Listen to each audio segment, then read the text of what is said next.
On a winter morning in the year 866, a fleet of longships emerged from the gray murk of the North Sea and turned into the mouth of the River Humber. The ships numbered perhaps 300, though no contemporary chronicle would record the figure with certainty.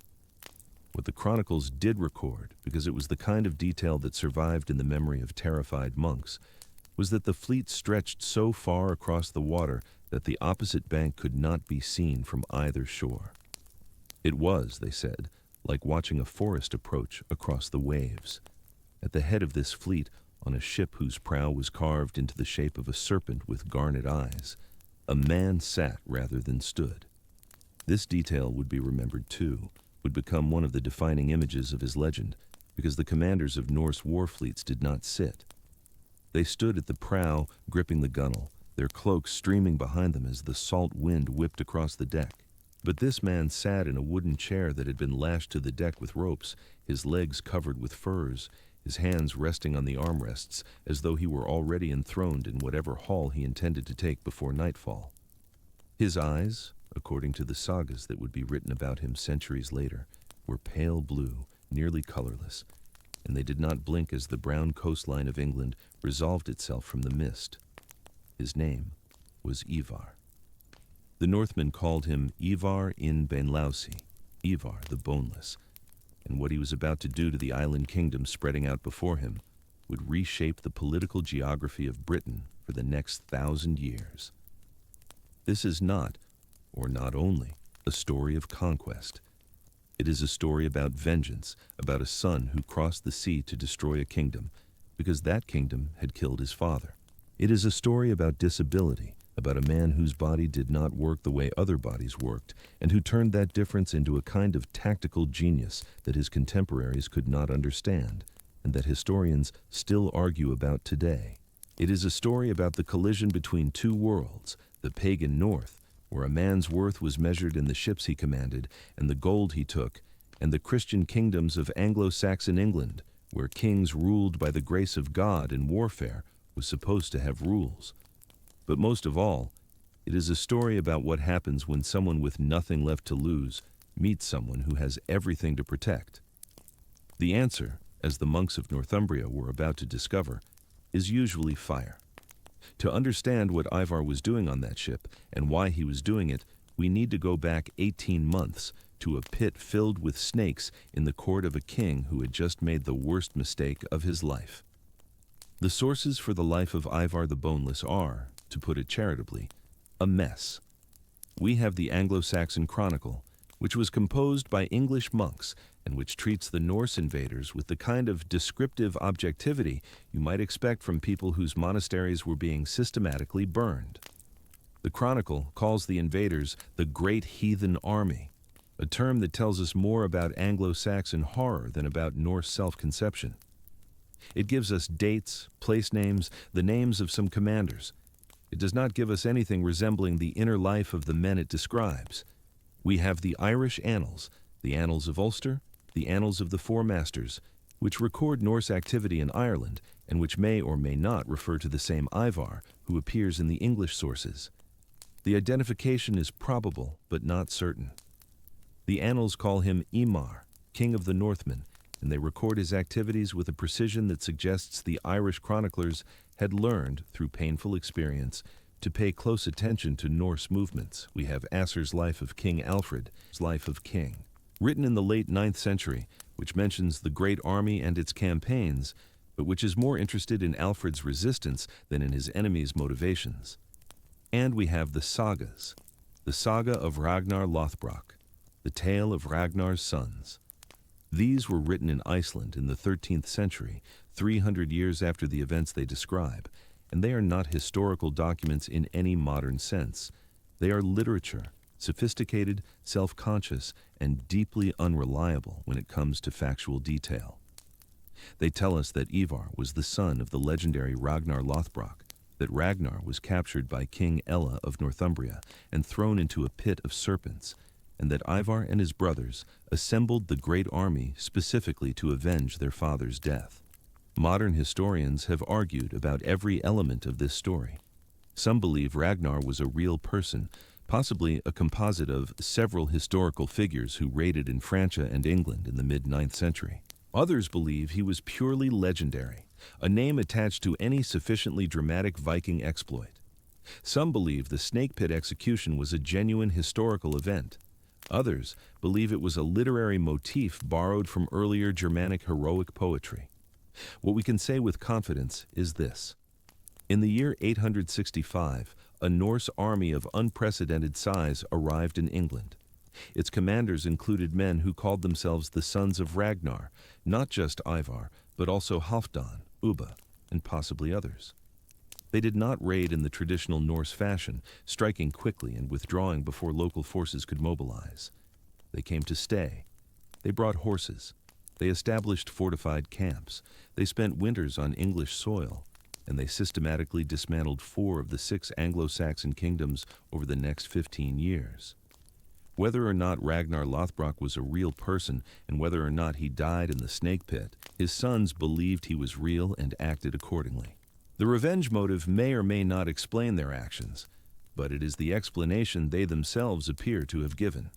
And it is the explanation that the people of England, watching their world burn, accepted. For our purposes, the historical truth matters less than the operational reality. A man named Ivar commanded one of the largest military forces Europe had seen since the fall of Rome. He moved that force across the North Sea, landed it in England, and proceeded to demonstrate a level of strategic thinking that outclassed anything the English kingdoms could muster. Whether he did this for vengeance, or for land, or for glory, or for all 3 at once, he did it. The consequences were real. What we know about his body, about the boneless epithet that has attached itself to his name for 11 centuries, is even more contested than what we know about his motives. The sagas say that his legs did not function normally, that he had to be carried into battle, that he could not walk or could walk only with difficulty.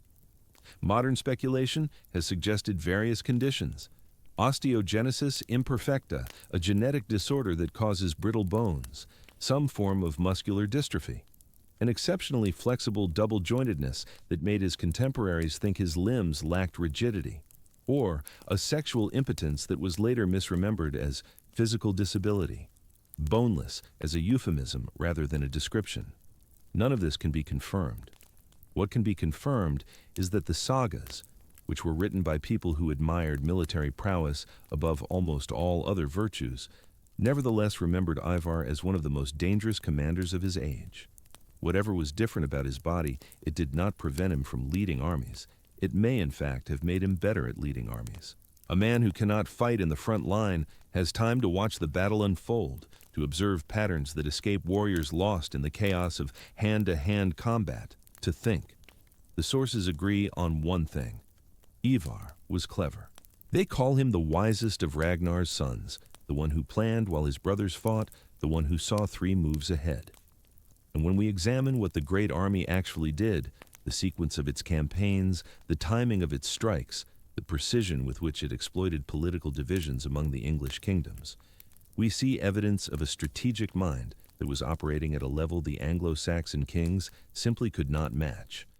This is the story of that mind, and of the body that carried it, and of the vengeance that drove it to England in the winter of 866.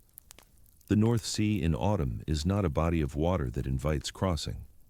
The gray swells roll from horizon to horizon, and the wind comes from the northeast, in gusts that can strip a sail from its mast if the crew is not vigilant. The coastline disappears behind you long before another coastline appears ahead. For hours, sometimes days, there's nothing but water and sky, the boundary between them uncertain in the constant mist. The Northmen knew this sea better than anyone alive. They had been sailing it for generations, first as traders, then as raiders, their navigation guided by the color of the water, the behavior of seabirds, the angle of the swells, and a body of knowledge passed from father to son that no chronicle ever recorded because it lived in the hands and eyes of the men who used it rather than in the memories of monks.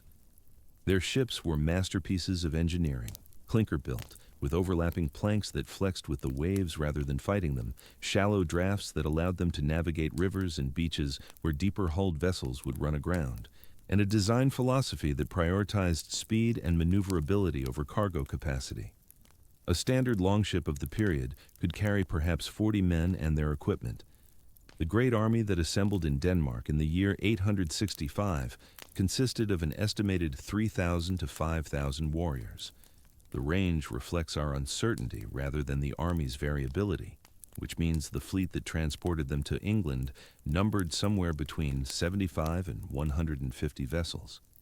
Even at the low end, this was an armada unlike anything the North Sea had seen in living memory. The assembly of such a fleet required coordination across multiple Norse communities. The men came from Denmark, from Norway, from the Norse settlements scattered across the coasts of the Baltic and the North Sea. They spoke variants of the same Old Norse tongue, worshipped variants of the same gods, observed variants of the same social codes. But they were not a nation in any modern sense. They were a coalition, and coalitions require leadership. The leadership, according to every source we have, was provided by the sons of Ragnar. And among those sons, by the time the fleet sailed, the dominant figure was Ivar. This dominance is somewhat surprising. In the world of the Northmen, physical prowess was among the most valued qualities a leader could possess. The ideal chieftain was a man who could outfight any of his followers, who stood in the front line of every battle, whose personal courage was beyond question, because his followers had seen it demonstrated in blood and iron. Ivar, if the sagas are correct about his body, could not have met this standard. He could not have stood in the front line because he could not stand. Yet the sources are consistent in placing him at the head of the enterprise.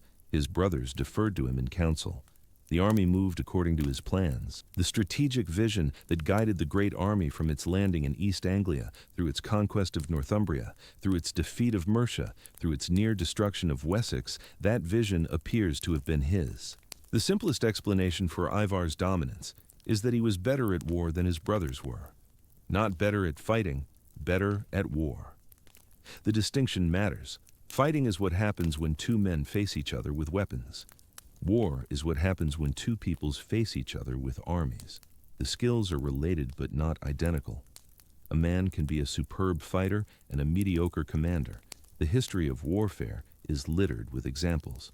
A man can also be a physically limited fighter and a transformative commander. What Ivar appears to have understood, and what his brothers appear to have deferred to, was not swordsmanship, but logistics, timing, psychology, and the manipulation of political divisions among enemies. The Great Army's campaign in England was not a sequence of battles. It was a sequence of maneuvers punctuated by battles, maneuvers that consistently placed the Norse forces in positions of advantage and their enemies in positions of weakness before the fighting even began. We will trace those maneuvers in detail as this story unfolds. For now, it is enough to note that the man who planned them had a disability that would have disqualified him from leadership in any conventional understanding of Norse culture. That he led anyway tells us something about his personal force of will. That he led successfully tells us something about the quality of his mind. And that he led an army assembled specifically to avenge his father tells us something about the nature of the enterprise from its inception. This was not a raiding expedition. This was a war of annihilation conducted by men who had traveled 1,000 miles to make a king pay for what he had done to their family. The scale of the undertaking, the logistical complexity of moving thousands of men and horses across the North Sea, reflects the scale of the grievance.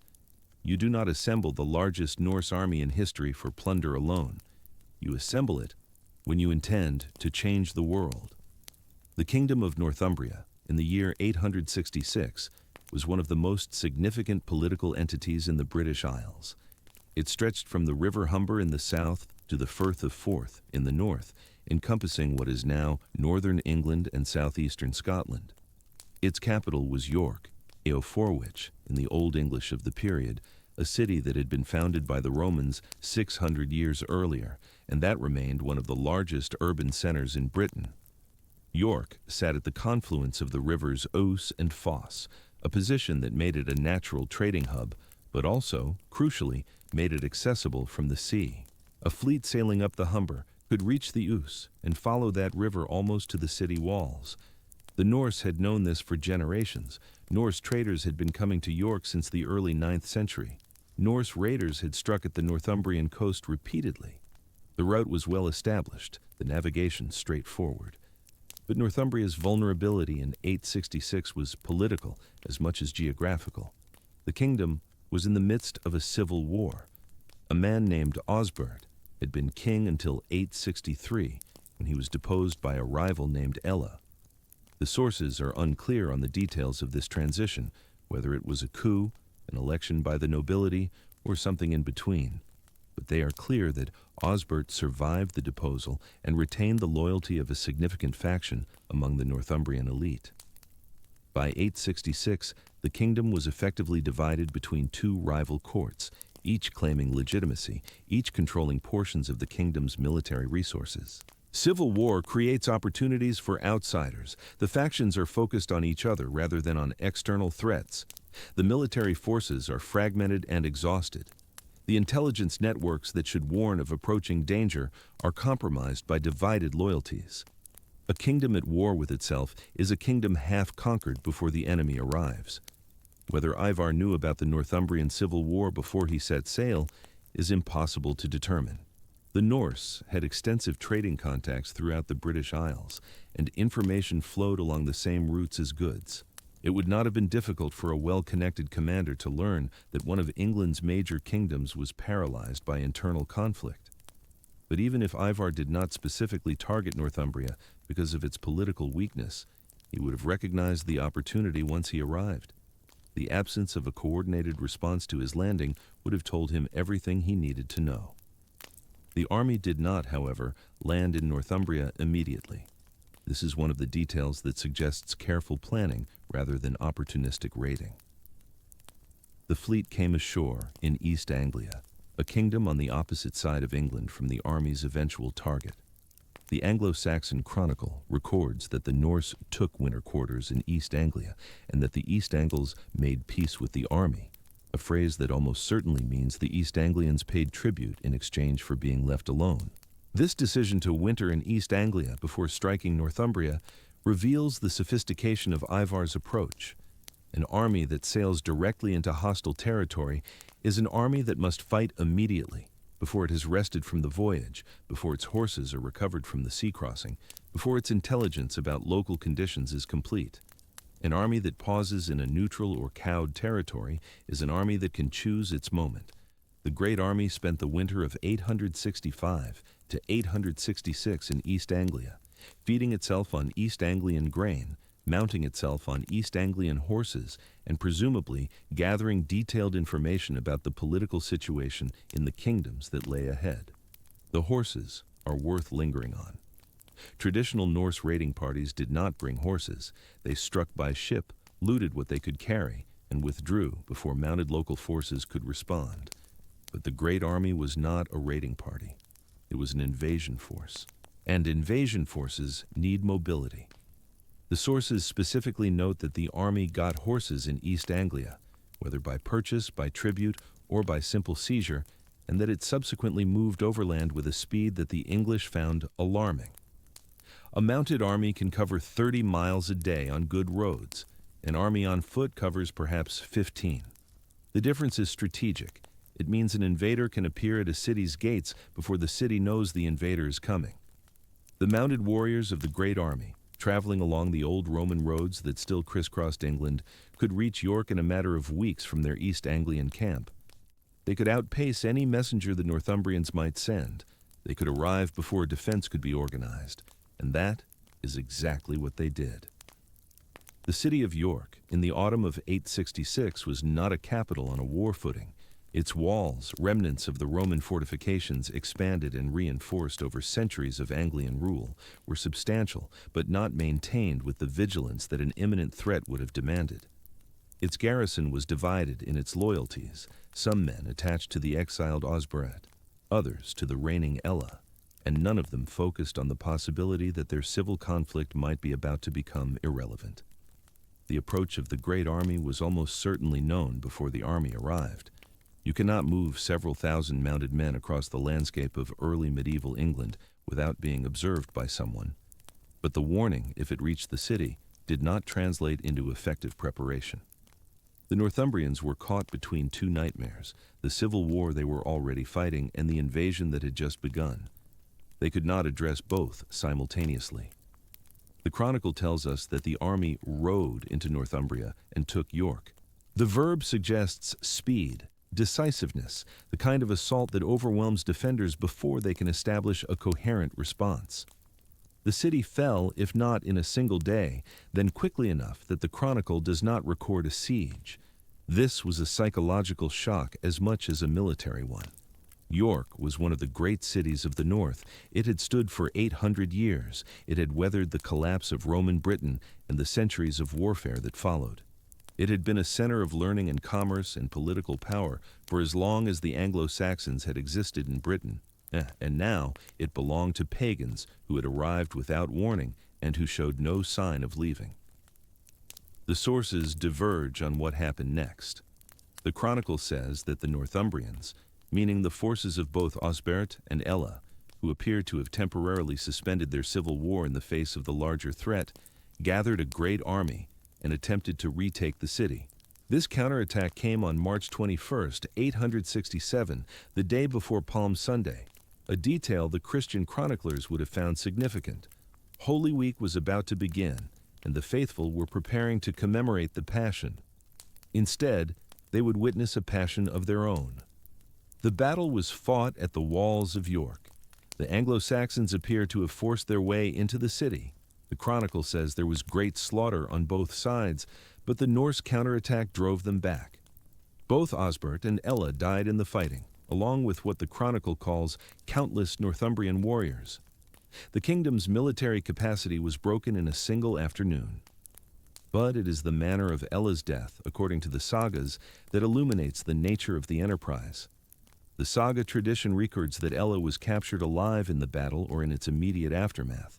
The sons of Ragnar, having finally brought their father's killer to bay, did not grant him a quick death. They gave him the blood eagle.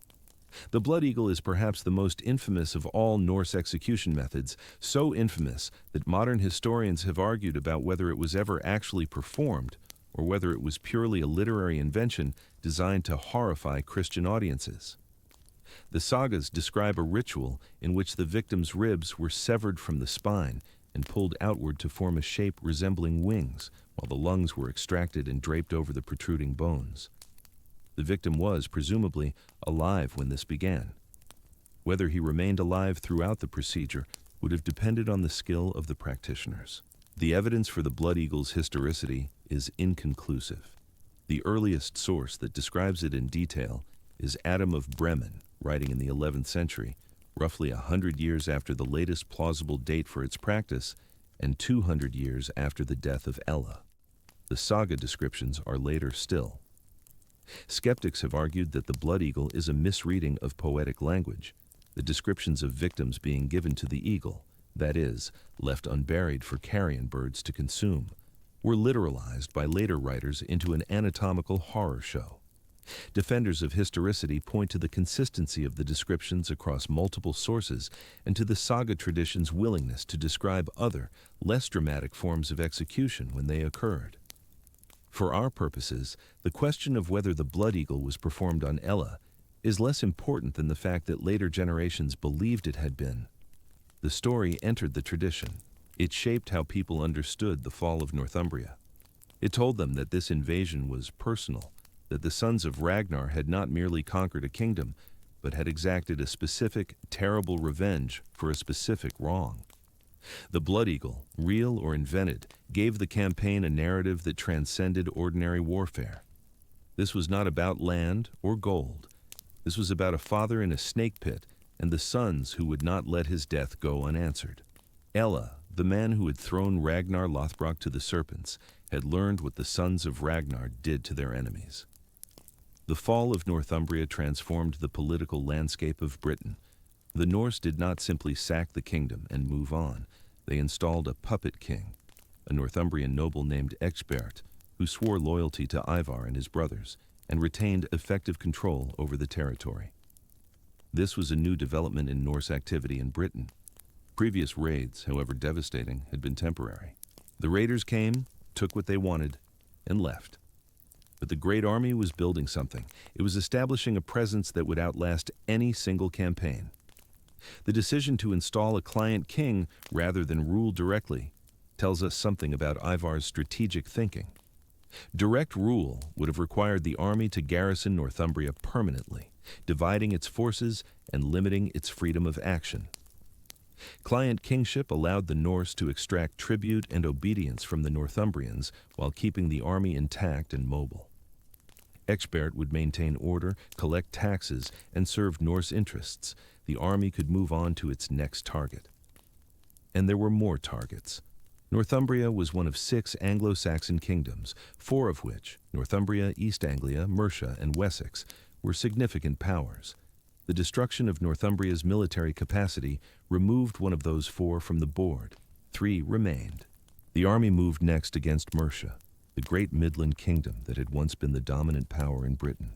Mercia's king, Burgred, had been on the throne for 15 years and had previously shown himself capable of military action. He had defeated the Welsh in the early years of his reign. But he was not prepared for what was coming. The great army crossed into Mercia in 867 and established itself at Nottingham, a fortified position that controlled a key crossing of the River Trent. Burgred did not meet the Norse in battle. Instead, he appealed to his brother-in-law, Ethelred of Wessex, for help. The West Saxons marched north, joining their forces to what remained of the Mercian army. But when the combined Anglo-Saxon force arrived at Nottingham, they found the Norse in a position too strong to assault. The siege that followed was inconclusive. Neither side was willing to risk a pitched battle. The eventual resolution was, for the Anglo-Saxons, a humiliation. Burgred made peace with the army, paid tribute, in other words, and the Norse withdrew to York for the winter. They had demonstrated that even a coalition of 2 major Anglo-Saxon kingdoms could not dislodge them from a well-chosen position. They had demonstrated that the supposed unity of Christian England was, in practice, tentative and conditional. And they had demonstrated that the strategy of the Great Army was not to win individual battles, but to wear down the opposition through maneuver, intimidation, and economic exhaustion. The Mercian tribute would fund the next year's campaign. The Norse were making the Anglo-Saxons pay for their own conquest. The winter of 867 to 868 passed quietly, or what passed for quietly in an occupied territory. The Norse controlled York and its hinterland. The puppet Ecgberht maintained a semblance of Northumbrian governance. The army rested, resupplied, and planned. It is difficult at a distance of 11 centuries to reconstruct the daily reality of life under Norse occupation. The monks who wrote the chronicles were, understandably, focused on the catastrophic military events rather than on the texture of everyday existence. But we can make inferences from what they do not say as much as from what they say. The fact that Northumbria remained functional enough to produce tribute suggests that the Norse were not simply burning everything they encountered. There was exploitation, certainly, taxation that was probably heavier than the Northumbrians had experienced under their own kings, requisition of supplies and livestock for the army's maintenance. But there was also a kind of rough order. The Norse needed the population to remain productive. Dead peasants do not grow grain. This pragmatism was characteristic of Norse occupation throughout the period. The reputation of the Vikings as mindless destroyers is largely a creation of monastic chroniclers who had particular reason to emphasize destruction. Monasteries were favorite targets because they concentrated portable wealth, precious metalwork, liturgical objects, anything that could be melted down or sold in locations that were, by design, remote from military protection. The sack of a monastery was a catastrophe for the monks who lived there and for the intellectual and spiritual tradition they maintained. But it was not representative of Norse behavior generally. The same warriors who burned Lindisfarne would, a generation later, be farming estates in Yorkshire and intermarrying with English neighbors. Ivar himself, if we believe the Irish annals, would eventually rule a kingdom, the Norse kingdom of Dublin, and maintain diplomatic relations with Irish kings, church officials, and rival Norse leaders. He was not a nihilist. He was a state builder who happened to use violence as his primary tool. But state building would come later. In the winter of 867 to 868, he was still in the conquest phase, and the conquest was not yet complete. East Anglia, the kingdom that had purchased peace with tribute in 865, had been watching the destruction of Northumbria with increasing horror. Its king, a man named Edmund, was in an impossible position. The Norse army had passed through his territory once and could pass through again. The tribute that had bought temporary safety was not a permanent solution. And the fate of Ella, rumored even then, whispered by travelers who had spoken to refugees from York, suggested what happened to kings who fell into Norse hands. Edmund was a Christian king in an age when Christian kings were supposed to protect the church, defend their people, and die, if necessary, in battle against the heathen. The theological weight of this expectation was considerable. A king who submitted to pagans without a fight was not merely a political failure, he was a spiritual failure, a man who had abandoned his duty to God. The alternative, of course, was to fight and probably lose. The great army had not yet been defeated in pitched battle. Its commanders had shown themselves capable of maneuver in siege warfare. Its warriors were experienced, motivated, and well equipped. Edmund's dilemma would resolve itself bloodily in the year 869. The great army turned south, marched back into East Anglia, and this time demanded more than tribute. What they demanded, and what Edmund refused to give, and what happened when he refused. This is where the next phase of our story begins, in a small kingdom that tried to stand when standing meant certain death. But before we reach that confrontation, we need to understand the man who ordered it. We need to understand Ivar, not just as a commander, but as a presence, as a person, as a mind operating under constraints that would have broken lesser men. The sagas tell us that he was carried into battle. They tell us that he directed his forces from a position above the fighting, watching the lines, reading the flow of combat, sending messengers to redirect units that had become misaligned. They tell us that his judgment in the chaos of battle was preternaturally calm, that he saw opportunities his brothers missed, that the warriors who fought under him learned to trust his commands even when those commands seemed counterintuitive. What they do not tell us, what they cannot tell us, because the saga writers did not have access to the interior life of a 9th century warlord, is what it felt like to be him. What it felt like to watch your brothers fight while you sat and calculated. What it felt like to be carried like a child through a landscape of death. What it felt like to know that your body marked you as different, as other, as someone who had to earn his place through cleverness rather than strength. We cannot know these things, but we can infer them from the shape of his actions. A man who feels secure in his position does not plan as carefully as Ivar planned. A man who trusts in his own physical power does not cultivate the psychological weapons, terror, reputation, the blood eagle that Ivar cultivated. The savagery of his revenge against Ella was not mere cruelty. It was advertisement. It was a message to every other king in Britain. This is what happens to men who cross the sons of Ragnar. This is the cost of defiance. The boneless commander, carried to the edge of the killing field, was building a reputation that would make the next kingdom easier to take. Fear, he understood, traveled faster than any army. Fear made defenders hesitate, made walls seem thinner, made tribute seem cheaper than resistance. By the winter of 868, that fear had spread across England. The great heathen army had destroyed one kingdom and humiliated another. It showed no signs of returning home, no interest in the seasonal rhythm of raid and withdrawal that the Anglo-Saxons had learned to expect from Norse attackers. It seemed instead to be systematically working through the kingdoms of England, testing each one, probing for weakness and exploiting whatever it found. King Edmund of East Anglia watched the army mass on his borders and understood that his time had come. Somewhere in the camp of that army, a man who could not walk was deciding the fate of a kingdom. The confrontation, when it came, was not the glorious battle that later hagiographers would prefer to remember. The sources are fragmentary, contradictory, and shaped by the needs of men who wanted Edmund dead for the right reasons and in the right way. What we can reconstruct is this. In the autumn of 869, the great army moved against East Anglia with the full weight of its accumulated experience. They had learned in Northumbria and Mercia how to break kingdoms. They knew the pressure points, the royal centers, the monasteries with their portable wealth, the rivers that served as highways into the heartland.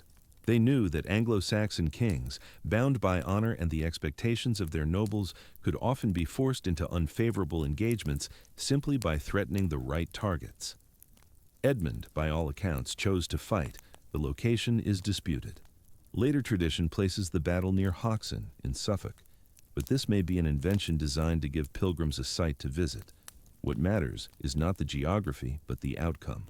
Edmund's army met the Danes in open battle and was destroyed. The king himself was captured, whether on the field or shortly after, fleeing the rout.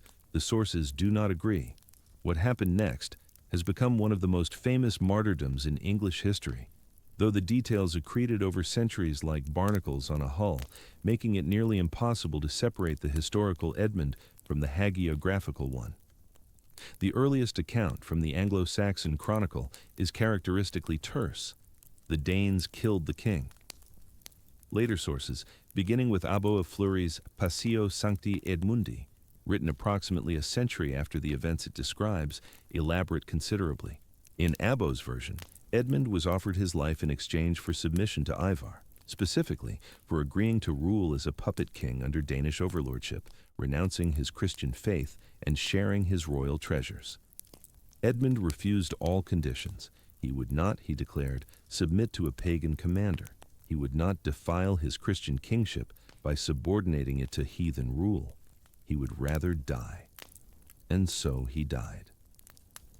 According to the hagiographical tradition, Edmund was tied to a tree and used for archery practice, his body pierced by so many arrows that he resembled, in Abbo's memorable phrase, a hedgehog. When this failed to break his spirit, when he continued to call out the name of Christ, he was beheaded. His body was left in the forest. His head was thrown into a thicket, where it was later discovered by his followers, guarded by a miraculous wolf who called out, "Here, here, here," to guide them to it. The miraculous elements are obviously later additions. The wolf is folklore. The precise theological dialogue between Edmund and Ivar is Abbo putting words in dead men's mouths 100 years after the fact. But beneath the embroidery, certain historical realities remain visible. Edmund died at Danish hands in 869. He died violently. He died because he refused to cooperate with the invaders on terms that would have preserved his life but compromised his honor. Within a generation, he was being venerated as a saint. Within 2 generations, his cult was one of the most powerful in England. Bury St. Edmund's, the monastery built around his relics, would become one of the wealthiest and most influential religious houses in the kingdom. What this tells us about Ivar is perhaps more interesting than what it tells us about Edmund. The decision to kill a captured king rather than ransom him or install him as a client ruler was not the obvious choice. Living puppet kings had value. They provided legitimacy. They could collect taxes and maintain order in ways that foreign occupiers could not. The Danes had already demonstrated, in Mercia, that they understood the utility of keeping Anglo-Saxon structures intact while extracting wealth from them. Burgred was allowed to keep his throne. Why was Edmund denied the same option? The sources suggest that Edmund's Christianity was the sticking point, that he refused to renounce his faith or accept subordination to pagans. This may be true, but it raises its own questions.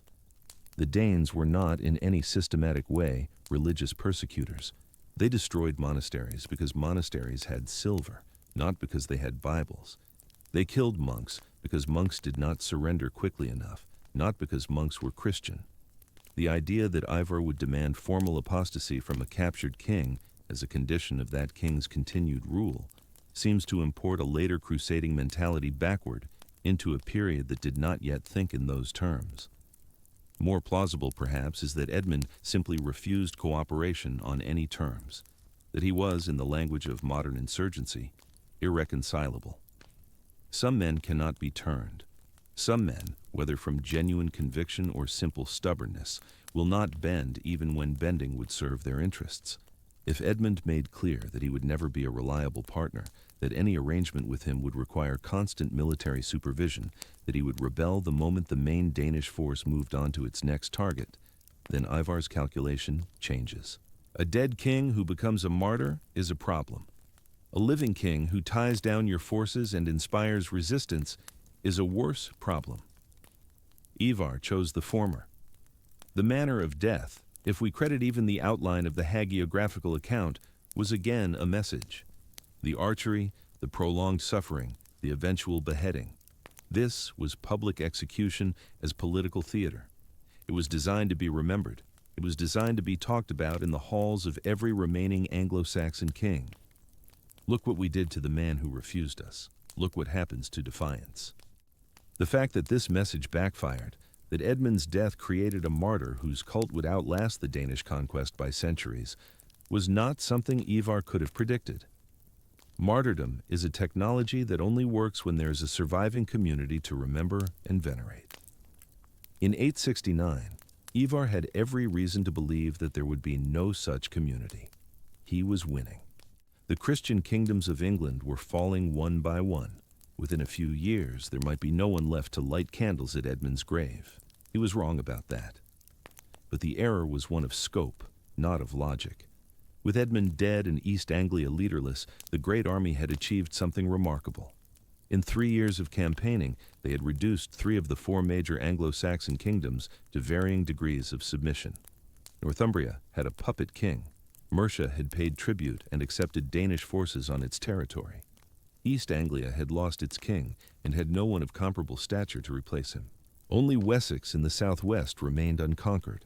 Only Alfred's brother Ethelred, now king after the death of his father and elder brothers, stood between the Danes and complete dominance of the island.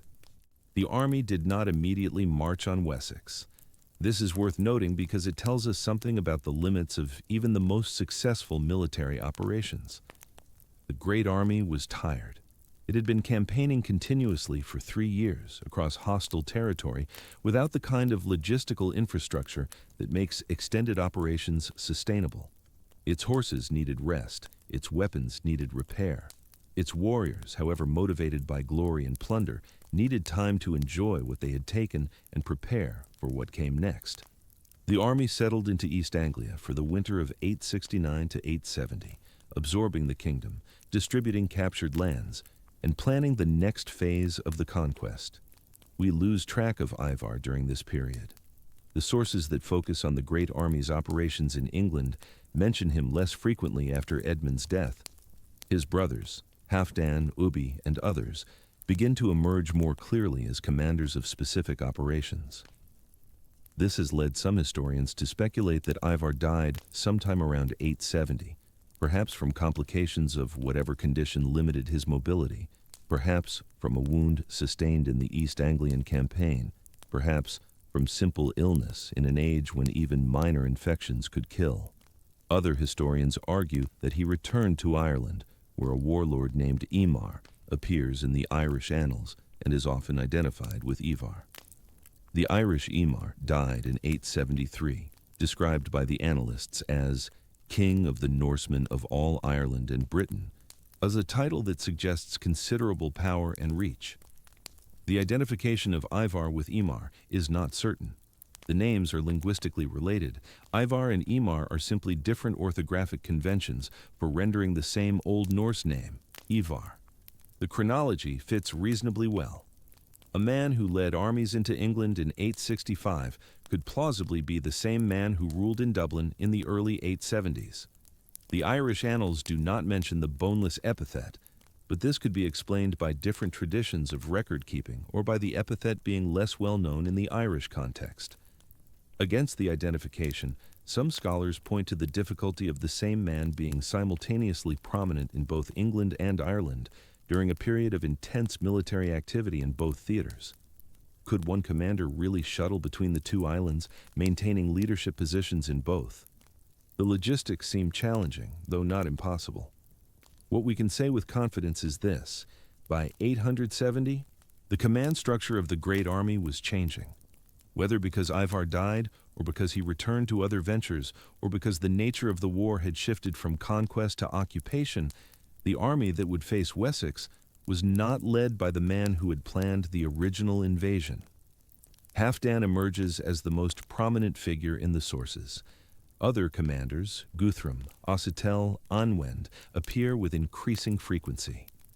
The army itself may have been reinforced by new arrivals from Scandinavia, the so-called Great Summer Army that arrived in 871, attracted by reports of the stunning successes of 865 to 870.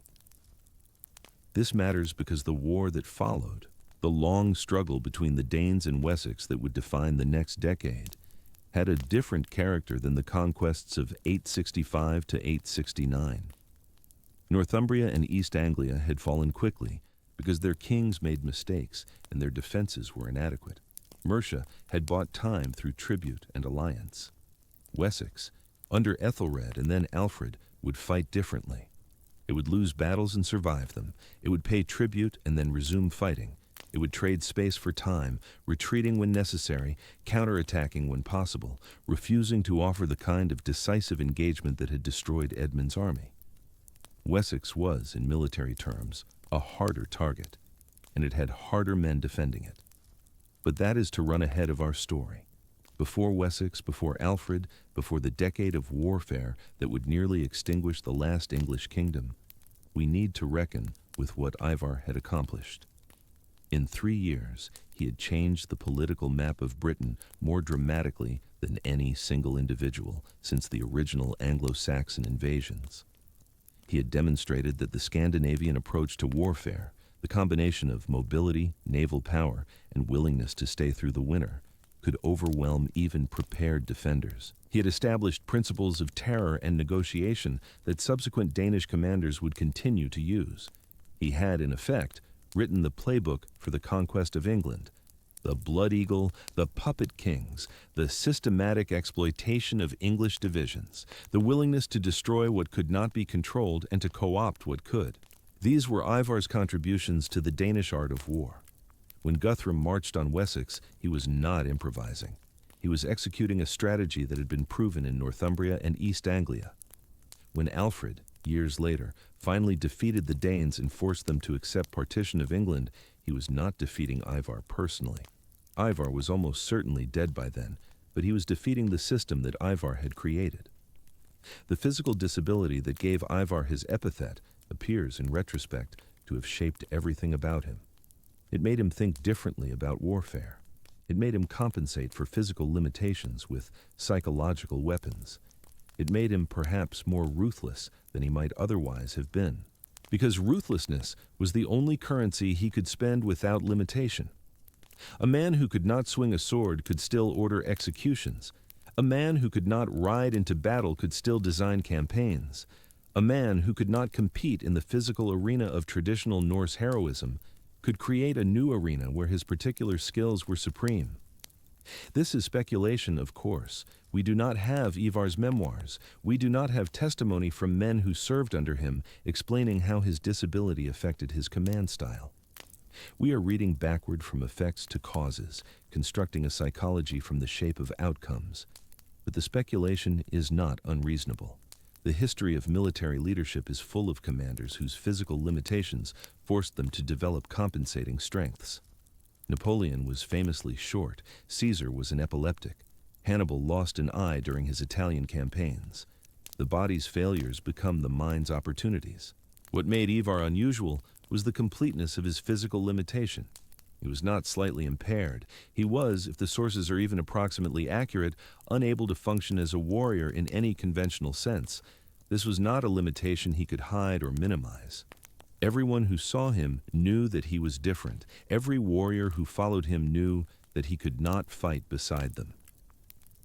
His authority had to rest entirely on other foundations, on his intelligence, on his family connections, on his record of success, on the fear he inspired in enemies.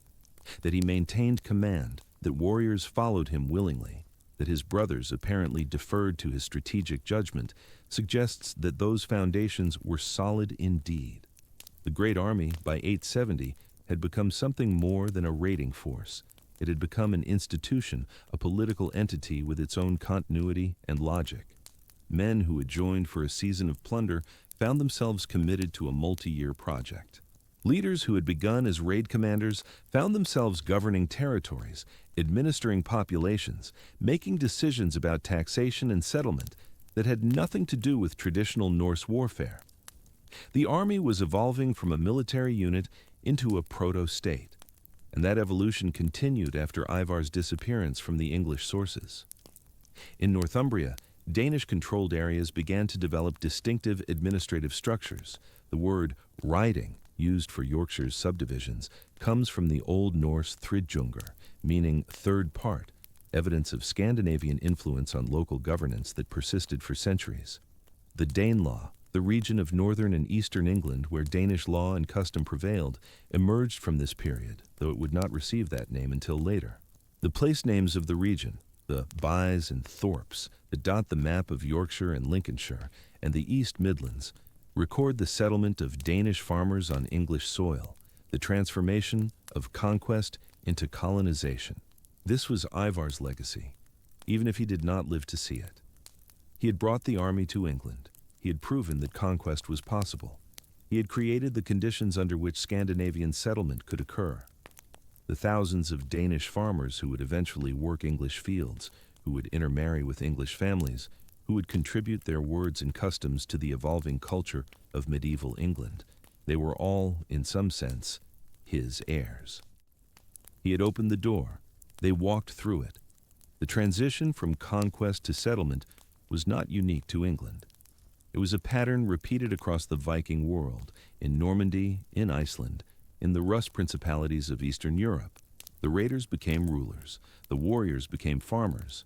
The ships that carried men to plunder returned, carrying families to settle. This transition is sometimes presented as a kind of moral improvement, as if the Vikings calmed down and became civilized. The reality is more complex. Settlement did not end violence, it simply relocated it. The Danes who farmed in Yorkshire still feuded, still raided Irish coasts when opportunity presented, still fought in the armies of competing Danish kings. What changed was their relationship to the land. They had something to defend now, something to pass to their children, something that made them stakeholders in the political order, rather than external predators upon it. Ivar, if he returned to Ireland as the sources suggest, followed a similar trajectory. The Eamar of the Irish annals was not a raider, but a ruler, controlling Dublin and projecting power across the Irish Sea. His death in 873 was recorded with respect by annalists who had little reason to love him, evidence that he had achieved in his final years the kind of legitimacy that comes from established power rather than mere force. He was, by then, something more than a pirate king. He was the founder of a dynasty. The descendants of Eamar would rule in Dublin on and off for the next 2 centuries.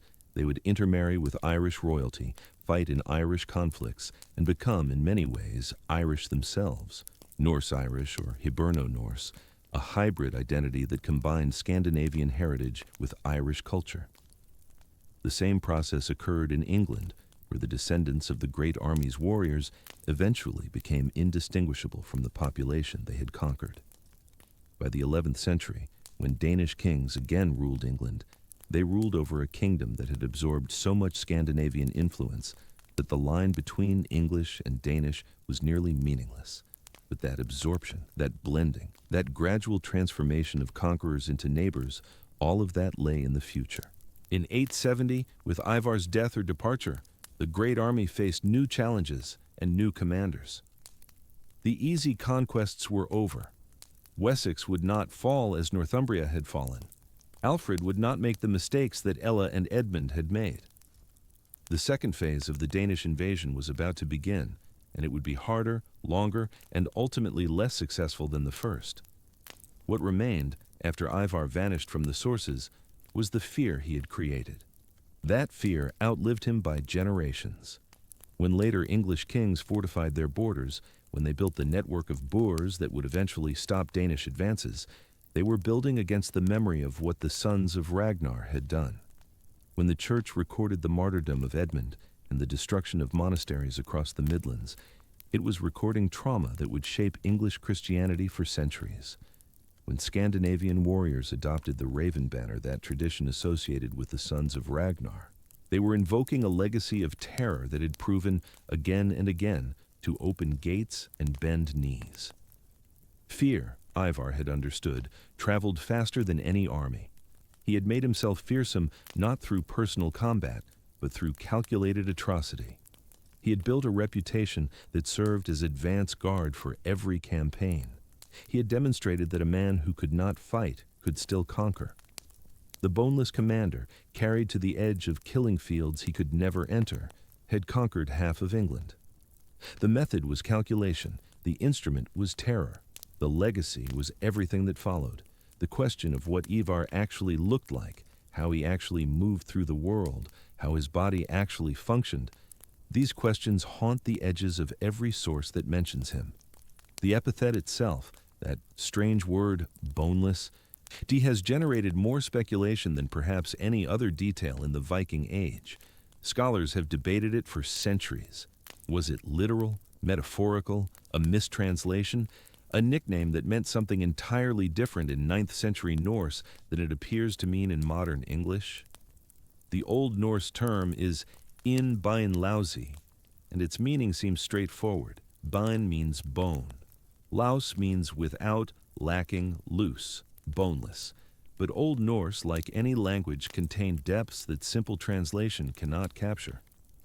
Some scholars have argued that the term referred not to physical disability, but to impotence, that Ivar was boneless in the sexual sense, unable to father children, a reading that might explain why the Irish annals, which carefully track the descendants of his brothers, never mention children of Ivar himself.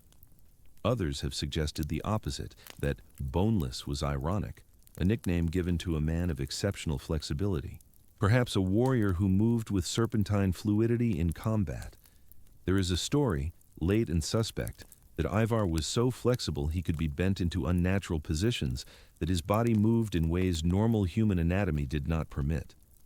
This sounds like folklore accreting around a mysterious figure, but folklore sometimes preserves truths that formal chronicles neglect. The most literal interpretation, that Ivar suffered from a condition that weakened or deformed his bones, has medical possibilities. Osteogenesis imperfecta, often called brittle bone disease, causes bones to break easily and can, in some forms, result in shortened limbs and distinctive physical appearance. Hypermobility disorders can cause joints to move beyond their normal range, sometimes dramatically so. Certain muscular dystrophies can produce weakness in the lower limbs while leaving the mind and upper body relatively intact. None of these diagnoses can be confirmed. All of them are speculation backward through a millennium of silence. What we know is what the sources tell us. He was called boneless. He was unable to fight on foot like other warriors. He was carried to battlefields, and he commanded armies that conquered kingdoms. Perhaps the truest thing we can say about Ivar's disability, if disability it was, is that it did not define him in the way we might expect. Medieval Scandinavian society was not notably kind to those who could not fight. A man who could not stand in a shield wall, could not swing an axe, could not prove his worth in the currencies that mattered most to Viking culture. Such a man might be expected to live at the margins, dependent on the charity of kinsmen, unable to marry well or lead men, or accumulate the wealth that marked success. Ivar was none of these things. He stood, or sat, or was carried, at the center of the largest Viking military operation of the age. Men followed his commands. Kings surrendered to his terms. This suggests either that his disability was less severe than the epithet implies, or that his other qualities were so overwhelming that they rendered the disability irrelevant. Either way, what mattered to the men of the great army was not whether Ivar could walk, but whether he could win. The psychology that emerges from the sources is fragmentary but consistent. Every account emphasizes intelligence, calculation, patience, and a capacity for cruelty that exceeded even Viking norms. The saga tradition, writing centuries later, would elaborate these traits into something almost demonic. Ivar as a figure of cold evil, a man without normal human feeling, an instrument of fate rather than a fully human being. But this is the flattening that happens to all historical figures who become legendary. The real Ivar, whatever he was like, must have been more complicated than the monster of later tradition. Consider what it would have meant to grow up as the son of Ragnar Lothbrok, assuming Ragnar existed and was indeed Ivar's father. Ragnar's legend, by the mid-9th century, was already formidable. He was the man who had raided Paris, the man who had supposedly killed a dragon in his youth, the man whose exploits were sung across the Scandinavian world. To be his son was to carry an expectation of greatness, to be his crippled son, his boneless son, the one who could not fight, that must have created pressures and resentments and compensatory drives that we can only guess at. The fact that Ivar became the most famous of Ragnar's sons, more feared than Halfdan or Ubba or any of the others, suggests that whatever demons he carried, he channeled them into effectiveness. The relationship between the brothers during the Great Army's campaigns remains obscure. The sources mention them acting in concert. All three named brothers appear in accounts of the 865 landing, and all three seem to have participated in the conquest of Northumbria. But they also pursued separate operations, as we have seen, with Halfdan eventually taking command in England while Ivar returned to Ireland. Were there conflicts between them? Rivalries? Jealousies? The sagas would later elaborate detailed stories of brotherhood and tension, but these have the flavor of narrative elaboration rather than historical memory. What seems clear is that Ivar was, in some sense, first among them, the strategist, the planner, the mind that conceived operations for others to execute. Whether his brothers resented this or accepted it as natural given his other limitations, the sources do not say. What the sources do preserve, in fragments and allusions, is the fear that Ivar inspired in those he conquered. The Anglo-Saxon Chronicle, written by English monks who had every reason to demonize the Danes, nevertheless treats the great army with a kind of awed respect. The clinical notation of movements and victories, suggesting something beyond ordinary raiding, something methodical and terrifying in its persistence. The Chronicle does not name Ivar as the architect of this terror, but it records the terror itself in every spare entry. In this year, the army went from Northumbria to Mercia. In this year, the army moved to Repton. In this year, the army divided. The army is the subject. The army is what matters. Behind the army, unnamed but present, was the mind that directed it. The monastic sources are more explicit in their horror. The destruction of religious communities across England was, from the Christian perspective, not merely military but cosmic. An assault on the faith itself, a persecution that recalled the martyrdoms of early Christianity. Alcuin, writing a generation earlier about the 793 raid on Lindisfarne, had interpreted Viking attacks as divine punishment for English sins. This framework persisted through Ivar's campaigns and beyond. The Vikings were God's scourge, instruments of correction sent to chastise a fallen people. This interpretation, however spiritually meaningful to medieval Christians, tells us more about English theology than about Danish strategy. What the Church saw as cosmic evil was, from the Danish perspective, simply practical warfare. Monasteries were rich. They were poorly defended. They were full of silver that could be melted down and distributed among warriors. The fact that this silver had been consecrated to the Christian God added nothing to its value and nothing to the guilt of taking it. Religious difference made atrocity easier, perhaps, but it did not create the atrocity. Scandinavians who raided Christian territories also raided pagan ones, and Christians who could raid Scandinavian territories did so with similar enthusiasm. But there was something about Ivar's campaigns that exceeded the normal brutalities of the age.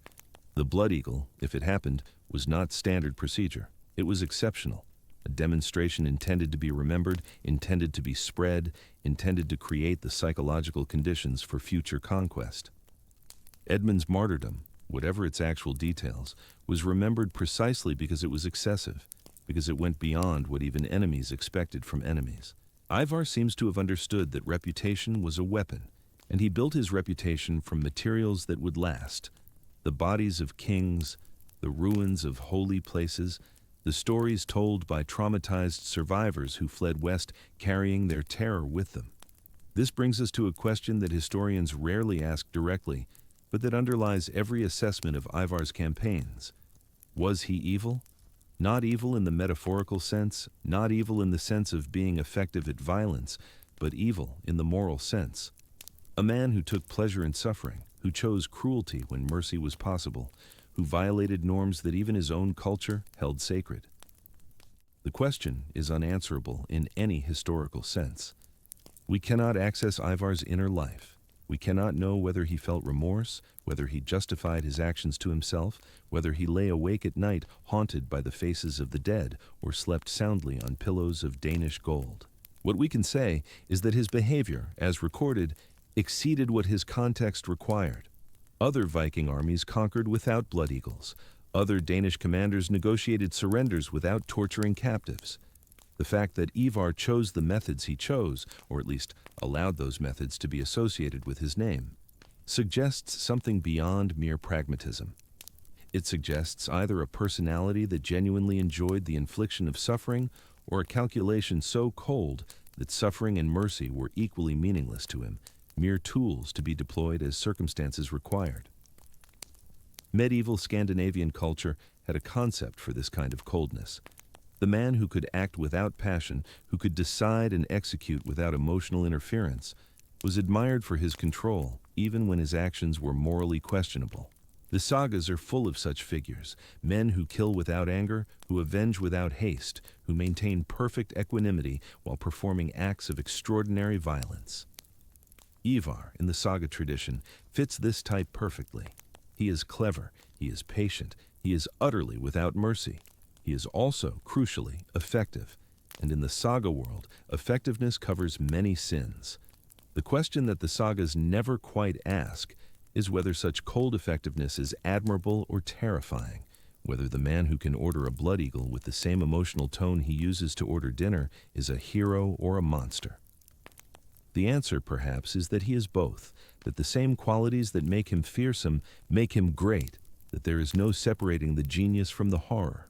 This ambiguity extends to Ivar's legacy in ways that complicate any simple assessment of his historical importance. He succeeded. By any measure available to his contemporaries, he succeeded magnificently.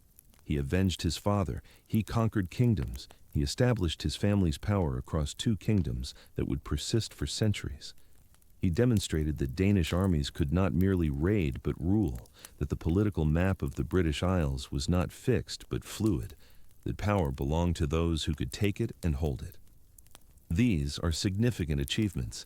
They shaped the history of England and Ireland in ways that continue to matter. The Danelaw's influence persists in place names, in legal customs, in the genetic makeup of populations across northern and eastern England. The Uí-Ímair dynasty shaped Irish politics for generations. Ivar, whatever else he was historically consequential. But historical consequence is not the same as moral value. The man who burns a library is historically consequential. The man who starts a plague is historically consequential.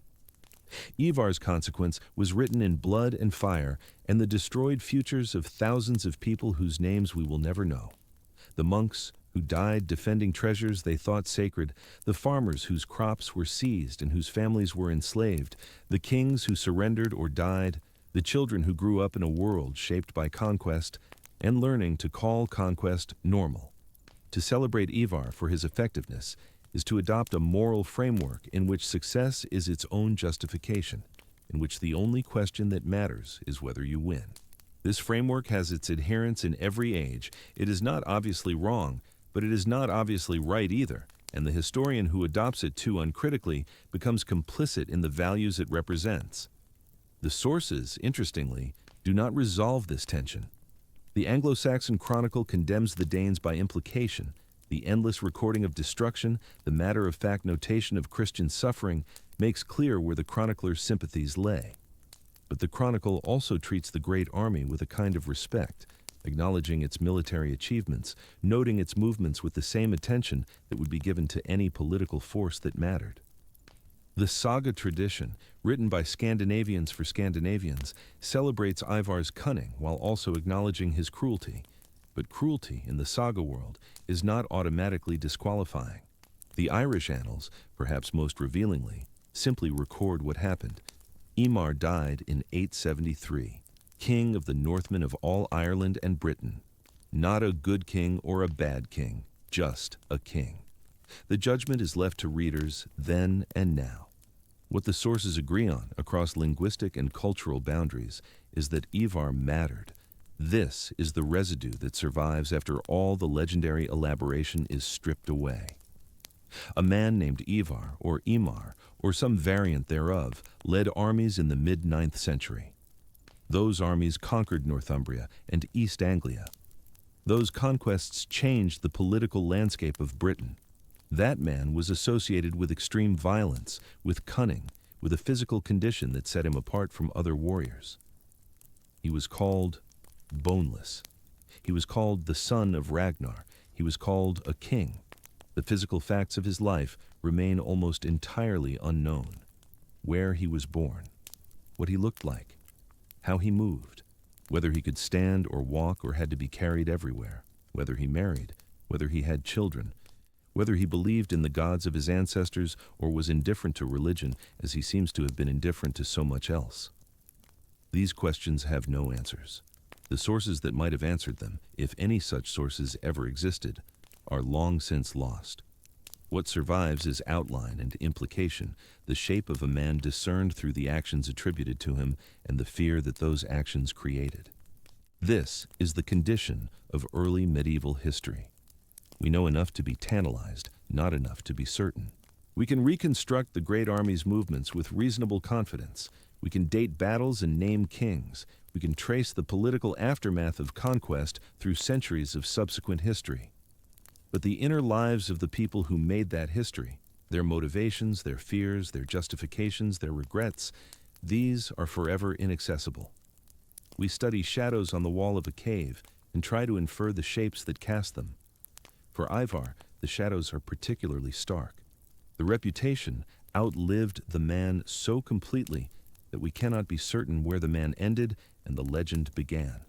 Was there really a blood eagle? Was Edmund really martyred by arrows? Was Ivar really unable to walk? Each of these claims has defenders and skeptics, and the evidence is insufficient to resolve the disputes definitively. What we can say is that these stories were told, that they were believed, that they shaped behavior for generations after Ivar's death. In that sense, the legend matters whether or not it is true. The Ivar who lived in English and Irish and Scandinavian imagination was the Ivar who mattered to history, not necessarily the Ivar who actually existed, but the Ivar whose existence was imagined and feared and remembered. The 9th century would continue after Ivar's departure. The great army would campaign on. Other leaders would rise. Guthrum, who would eventually be baptized by Alfred and become a Christian king of East Anglia. Halfdan, who would claim Northumbria and die fighting in Ireland. Numerous lesser figures whose names appear briefly in the chronicles and then vanish. The wars for England were far from over. Alfred would spend years as a fugitive in the Somerset marshes before emerging to defeat the Danes at Edington and negotiate the peace that would preserve Wessex. His descendants would slowly, over 3 generations, reconquer the Danelaw and unite England under a single English crown.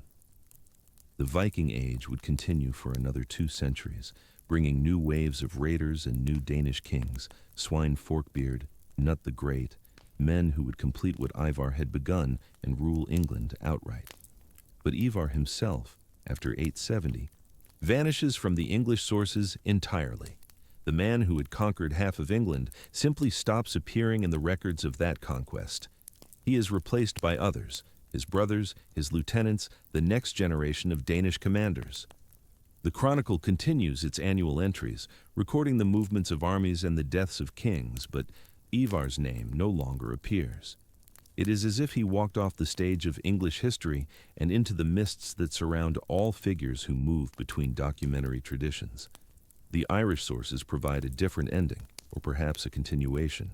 The Imar who appears in the annals of Loch Say and other Irish records is clearly the same man, and he remains active through 873. His death that year is recorded briefly but significantly. He was a king. He ruled. He died. The Norse settlement of Dublin that he and his kinsmen had established would survive him, becoming one of the most important trading centers of the medieval Atlantic world. The ships that carried Viking warriors to raid English monasteries also carried trade goods from Byzantium and the Islamic world, amber from the Baltic, and slaves from wherever they could be taken. Dublin was a node in networks that spanned from Newfoundland to Baghdad, and Ivar, Imar, had been instrumental in securing Norse control of that node. His death in 873 coincides, perhaps not coincidentally, with a period of political instability in the Irish Norse settlements. The annals record conflicts between different Norse factions, struggles for control of Dublin and other Norse bases. Without Ivar's leadership, the coalition he had built began to fragment. His successors would eventually restore a degree of order, but the seamless coordination that had characterized the late 860s was gone. In England, too, the years after Ivar's departure saw the Great Army face challenges it had not previously encountered. Wessex did not fall. Alfred proved to be exactly the kind of opponent that Ivar's strategies were least suited to defeat: patient, resilient, willing to lose battles in order to win the war. When Guthrum's forces cornered Alfred in the marshes of Athelney in 878, it must have seemed that the Danish conquest would finally be complete. Instead, Alfred emerged, rallied his forces, and won the decisive battle at Edington. The Treaty of Wedmore that followed acknowledged Danish control of the north and east, but preserved Wessex as an independent English kingdom. The boundary between Danish and English territory, roughly a line from London to Chester, following the old Roman road called Watling Street, would define English geography for generations. This outcome was not predetermined. Had Ivar remained in England, had his strategic brilliance been applied to the Wessex campaign as it had been to the campaigns in Northumbria and East Anglia, the result might have been different. Alfred was formidable, but he was not invincible, and the early years of his reign were marked by defeats and retreats that a more relentless opponent might have exploited to final victory. We cannot know what Ivar would have done differently. We can only note that his departure coincided with the end of the Great Army's unbroken success, and that the commanders who replaced him proved unable to accomplish what he had made look inevitable. The pattern is familiar from other historical transitions. Alexander's generals could not hold together the empire he had built. Napoleon's marshals, brilliant in their own rights, lacked the strategic vision that had made their master's campaigns so devastating. Ivar, whatever his limitations, possessed a quality that his successors lacked: the ability to see the whole board, to understand how military actions connected to political outcomes, to build not just victories, but the conditions that would make victory permanent. With his death or departure, that guiding intelligence was gone, and the Great Army became what it had always appeared to be from the outside: a formidable military force, but one operating without a coherent long-term strategy. The question of what Ivar built and whether it survived him requires us to step back from the narrative of battles and blood feuds and examine the structures that emerged from the chaos. For the conquest of half of England was not merely a military achievement to be measured in bodies and territory. It was the creation of a new political order, a transformation so profound that its echoes would sound through centuries of English history that Ivar himself could never have imagined. The Danelaw, as later generations would call it, was not a single kingdom, but a patchwork of territories united by language, law, and culture rather than by any central authority. From the Humber to the Thames, from the marshes of East Anglia to the hills of the Peak District, Danish lords ruled over populations that were increasingly mixed: Norse settlers intermarrying with English inhabitants, Danish words infiltrating the local speech, Scandinavian legal customs blending with Anglo-Saxon traditions to produce something that was neither purely one nor the other. The place names tell the story. Hundreds of settlements across northern and eastern England bear the markers of Norse colonization: the bys and thorps, the thwaites and tofts that indicate villages, farms, clearings, homesteads established by people who spoke a Norse tongue. Derby, Whitby, Grimsby, Scunthorpe. These are not English names given English endings. They are traces of the migration that followed in the wake of Ivar's armies, evidence that the Great Army was not merely a raiding force, but the vanguard of a settler population that would reshape the demographic landscape of Britain. This was, in its way, Ivar's most enduring achievement, though he did not live to see its fullest expression. The military campaigns had cleared the ground. The deaths of Edmund and Ella, the collapse of Northumbrian and East Anglian resistance, the installation of compliant client kings, all of this had created the conditions in which ordinary Scandinavian families could cross the North Sea and establish themselves on lands that had belonged to English lords a generation before. The scale of this migration remains debated among scholars. Some argue for a relatively small military elite that imposed itself on a largely unchanged English population. Others point to the linguistic and genetic evidence suggesting a more substantial demographic shift, particularly in certain regions. The truth likely varied by location and decade. What seems clear is that the world Ivar left behind was not static. It continued to transform long after his strategic mind had ceased to guide it. The legal traditions of the Danelaw provide perhaps the clearest window into the society that emerged from Ivar's conquests. The Scandinavians brought with them a system of law that differed markedly from Anglo-Saxon practice in several key respects. The Vergild, the blood price owed for killing a person, was calculated differently. The rights of free farmers were more extensive. The assembly system, with its roots in the Scandinavian thing, provided a mechanism for dispute resolution and collective decision-making that would leave lasting marks on English institutional development. Some historians have argued that the liberties of later medieval England, the traditions of local self-governance, jury trial, and the limitation of royal authority owe something to the Danish legal inheritance. This may overstate the case, but it is not wholly wrong to see in the Danelaw a laboratory for social arrangements that would prove influential far beyond their original context. The Church, that institution which had suffered so grievously under the initial Viking attacks, proved surprisingly adaptable to the new order. The great monasteries of Northumbria and East Anglia did not recover. Their libraries were ash, their communities scattered, their accumulated learning largely lost. But the ecclesiastical structure did not collapse entirely. Danish lords, however brutal their methods of acquisition, understood that governing a Christian population required some accommodation with Christian institutions. Within a generation of Ivar's campaigns, Scandinavian settlers were accepting baptism, building churches, endowing monasteries. The conversion was often pragmatic rather than devout. Christianity offered access to literacy, to administrative expertise, to the networks of commerce and diplomacy that connected the Christian kingdoms of Europe. But pragmatic conversion is still conversion. The grandchildren of men who had burned Lindisfarne would be burying their dead with Christian rites, naming their children after saints, and building stone churches that still stand in English villages today. This transformation poses an interpretive challenge that cuts to the heart of how we understand conquest and its consequences. The violence was real. The suffering was real. The destruction of cultures and communities, the enslavement and displacement of populations, the erasure of accumulated learning.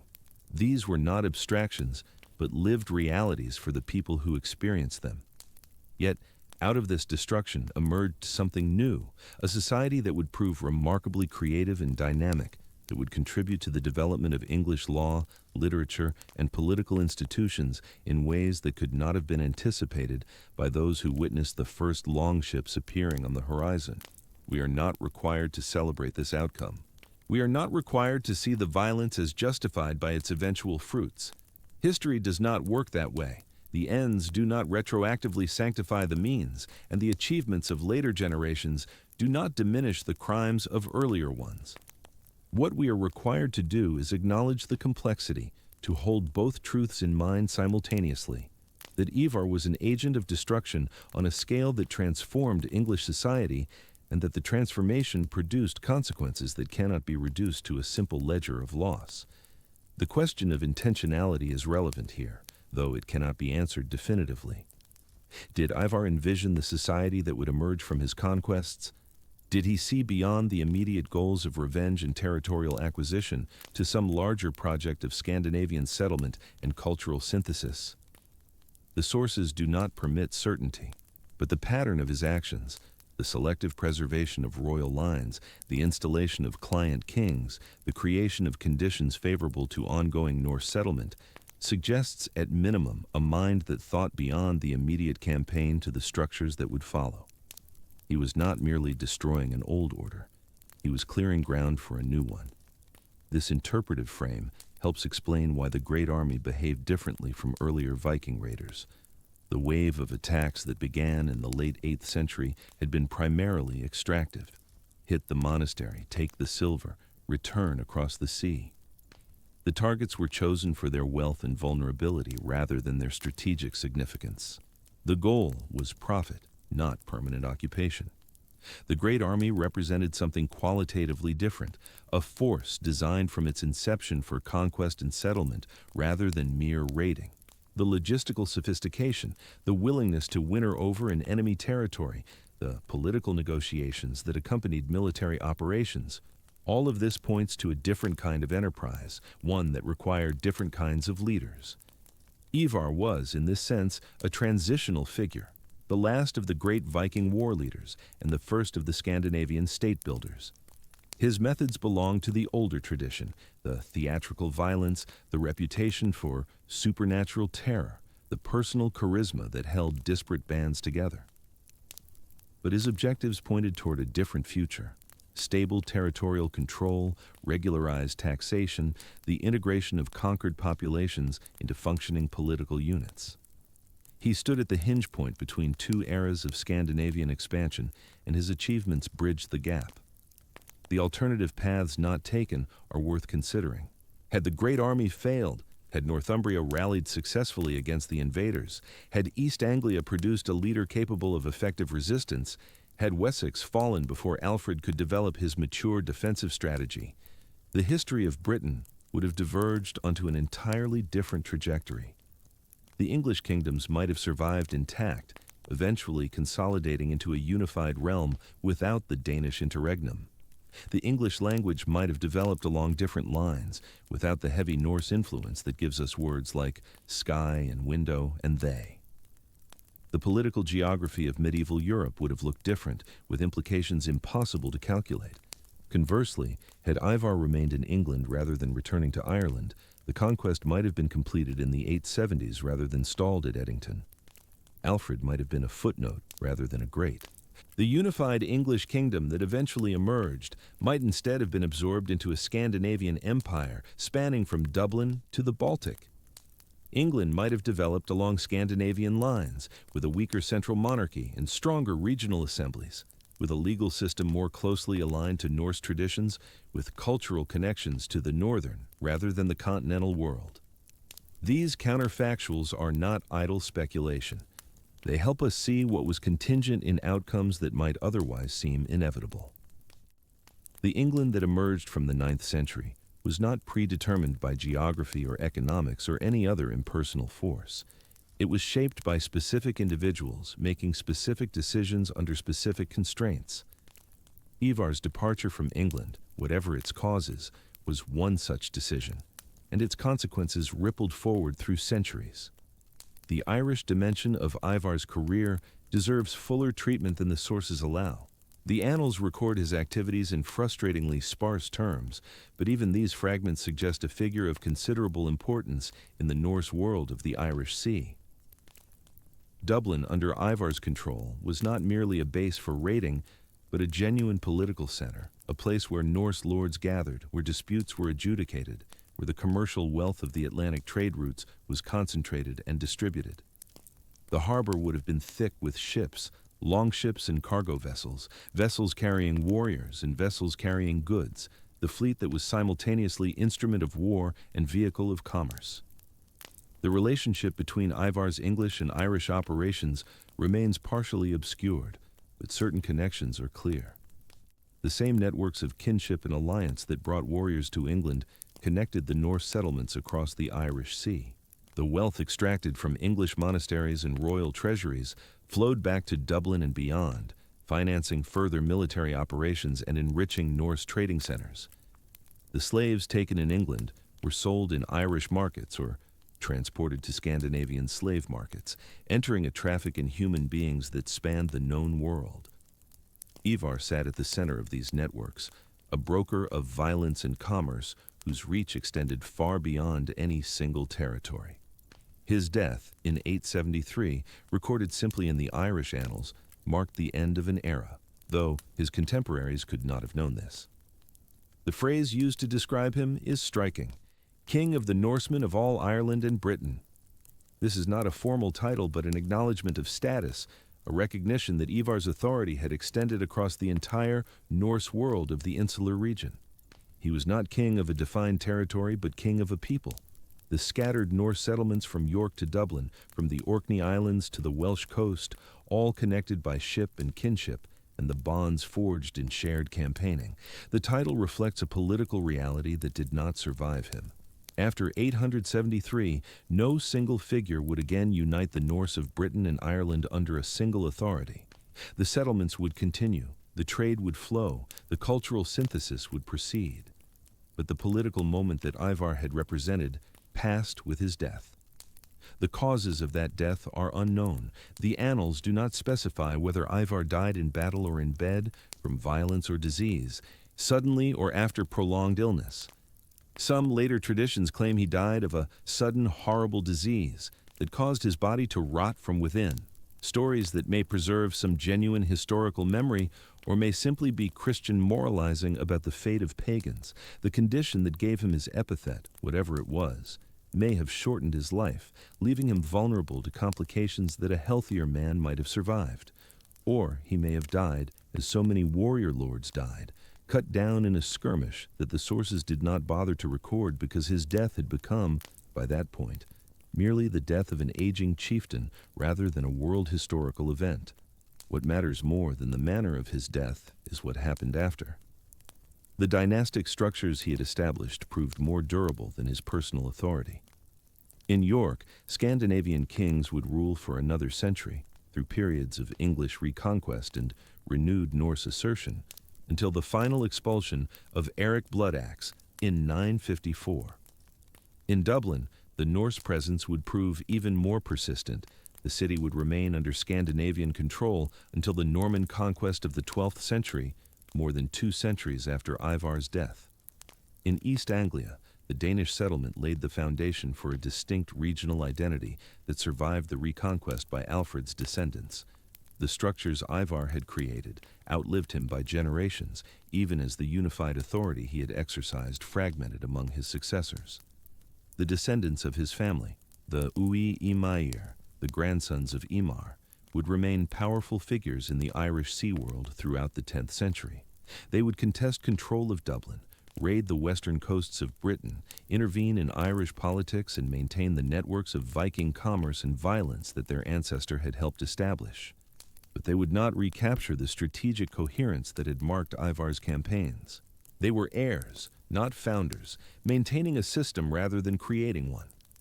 The energy that had driven the great army across England, the vision that had transformed a revenge raid into a war of conquest, the cold intelligence that had identified the precise pressure points of Anglo-Saxon political structures, these qualities do not seem to have passed to the next generation. The Ui Imair were capable men, some of them formidable warriors and effective rulers, but none of them reshaped the political map of Britain as their ancestor had done. This pattern of decline from founder to heirs is so common in history as to constitute almost a law. The exceptional qualities that create new orders rarely breed true. Alexander's generals divide his empire because none of them possesses his ability to hold it together. Charlemagne's grandsons fragment the Carolingian realm because none of them can replicate his authority. The founders of great enterprises, commercial, political, military, routinely see their creations diminished by successors who lack their particular combination of abilities. Ivar, whatever else he was, possessed this founding quality. His death removed from the board a player whose like would not appear again. The memory of that player evolved in the centuries after his death, shaped by the needs of those who told his story rather than by fidelity to historical fact. In the Norse tradition, he became a saga hero, a figure of the legendary past whose exploits grew more fantastic with each retelling. In the English tradition, he became a villain, a pagan destroyer whose cruelties cried out for divine vengeance. In both cases, the actual historical figure, the calculating strategist, the coalition builder, the man who saw opportunities where others saw obstacles, was obscured by the demands of narrative. The sagas wanted a character, the chronicles wanted a lesson. Neither wanted a human being whose motivations and methods could be analyzed with the same care applied to other historical figures. This obscuring is perhaps inevitable. The sources themselves invited it, their silences and contradictions creating spaces that imagination rushed to fill. When we do not know what a historical figure looked like, we supply a description. When we do not know what they thought, we invent motivations. When we do not know why they acted, we construct explanations from the materials at hand, the cultural assumptions of the teller's own time, the narrative patterns that make stories comprehensible, the moral frameworks that make sense of violence and suffering. Ivar, more than most figures of his era, became a canvas on which later generations painted their own concerns. But the canvas is not the figure. Behind the monster of English chronicle and the hero of Norse saga, there remains the trace of an actual person, a man who possessed exceptional abilities, who operated within specific historical constraints, who made choices that produced consequences extending far beyond his own lifetime. The physical affliction that earned him his epithet may have shaped his character, forcing him to develop intellectual weapons to compensate for whatever physical limitations he faced. The competitive environment of the Danish royal succession may have honed his political instincts, teaching him to read rivals and manipulate alliances. The death of his father at the hands of a Northumbrian king may have provided the emotional fuel that propelled his English campaigns. We cannot know with certainty, but we can construct a plausible portrait, a figure who emerges from the intersection of ability and circumstance, opportunity and grievance, individual genius and historical moment. That figure changed history. The England that exists today, its language, its law, its patterns of settlement and governance, bears the marks of what Ivar and his army accomplished in the late 8600s. The Danish settlements they established, the political structures they disrupted, the demographic transformations they initiated, all of these contributed to the England that would eventually emerge from the crucible of the 9th century. The unified kingdom that Alfred's descendants would eventually construct was shaped as much by the Danish presence it had to absorb as by the Anglo-Saxon traditions it sought to continue. The English identity that would develop in the medieval and early modern periods was a synthesis, not a pure preservation, and Ivar's conquests were instrumental in creating the conditions for that synthesis. We stand, then, at a point of assessment, not final judgment, for the sources do not permit certainty, but provisional understanding. The son of Ragnar Lodbrok, if indeed that is who he was, came to England seeking vengeance for his father's death. He achieved that vengeance and more, toppling 2 of the 4 English kingdoms and creating the conditions for the permanent transformation of British society.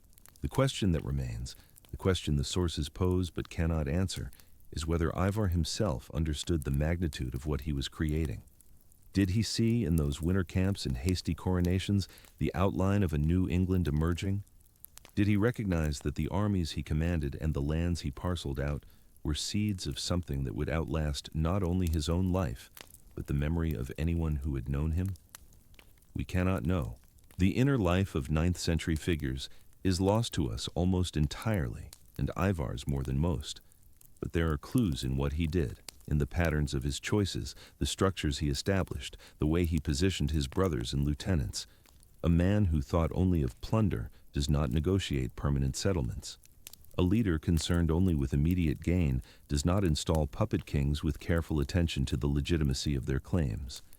Whatever Ivar's conscious intentions, his actions suggest a mind oriented toward the long game, toward consequences that would unfold across decades rather than seasons. This orientation distinguished him from many of his contemporaries. The Viking Age produced numerous capable warriors, cunning tacticians, successful raiders who accumulated vast wealth and terrifying reputations. Most of them left no lasting mark on the political geography of the lands they struck. They came, they took, they departed, and the societies they had raided eventually reconstituted themselves along familiar lines. The monasteries were rebuilt, the kings resumed their thrones or were replaced by successors of similar type. The essential structures persisted despite the violence that had temporarily disrupted them. Ivar's campaigns were different. Where he went, the old order did not return. Northumbria did not reconstitute itself as an independent Anglo-Saxon kingdom after his army moved south. East Anglia did not recover its Wufanus dynasty or its political independence. The settlements he and his brothers established became permanent features of the English landscape, their descendants visible in place names and legal customs and genetic markers that persist to the present day. This permanence was not accidental. It required a particular combination of military success and political acumen that Ivar, among all the Viking leaders of his generation, seems to have possessed in the highest degree. The brothers he left behind, Halfdan and Ubi and the lesser figures who attached themselves to the army's fortunes, would continue the work he had begun. But they would do so in a changed strategic environment, one shaped by the emergence of a more capable adversary than any they had yet faced. Alfred of Wessex, who had spent the years of Ivar's campaigns learning the bitter lessons of defeat and near annihilation, would eventually develop responses to Danish tactics that would check their advance and begin the long process of English reconquest. The story of that reconquest, of the Boers and the Reformed Army, and the gradual absorption of the Danelaw into a unified English kingdom, is not Ivar's story. He was dead before it began. But it was a story that could only unfold because of what he had accomplished in response to the transformed England he had created. To understand the aftermath of Ivar's death, we must return to the army he left behind and trace its fortunes through the years immediately following his departure from the historical record. In 870, the great heathen army was still at the height of its power.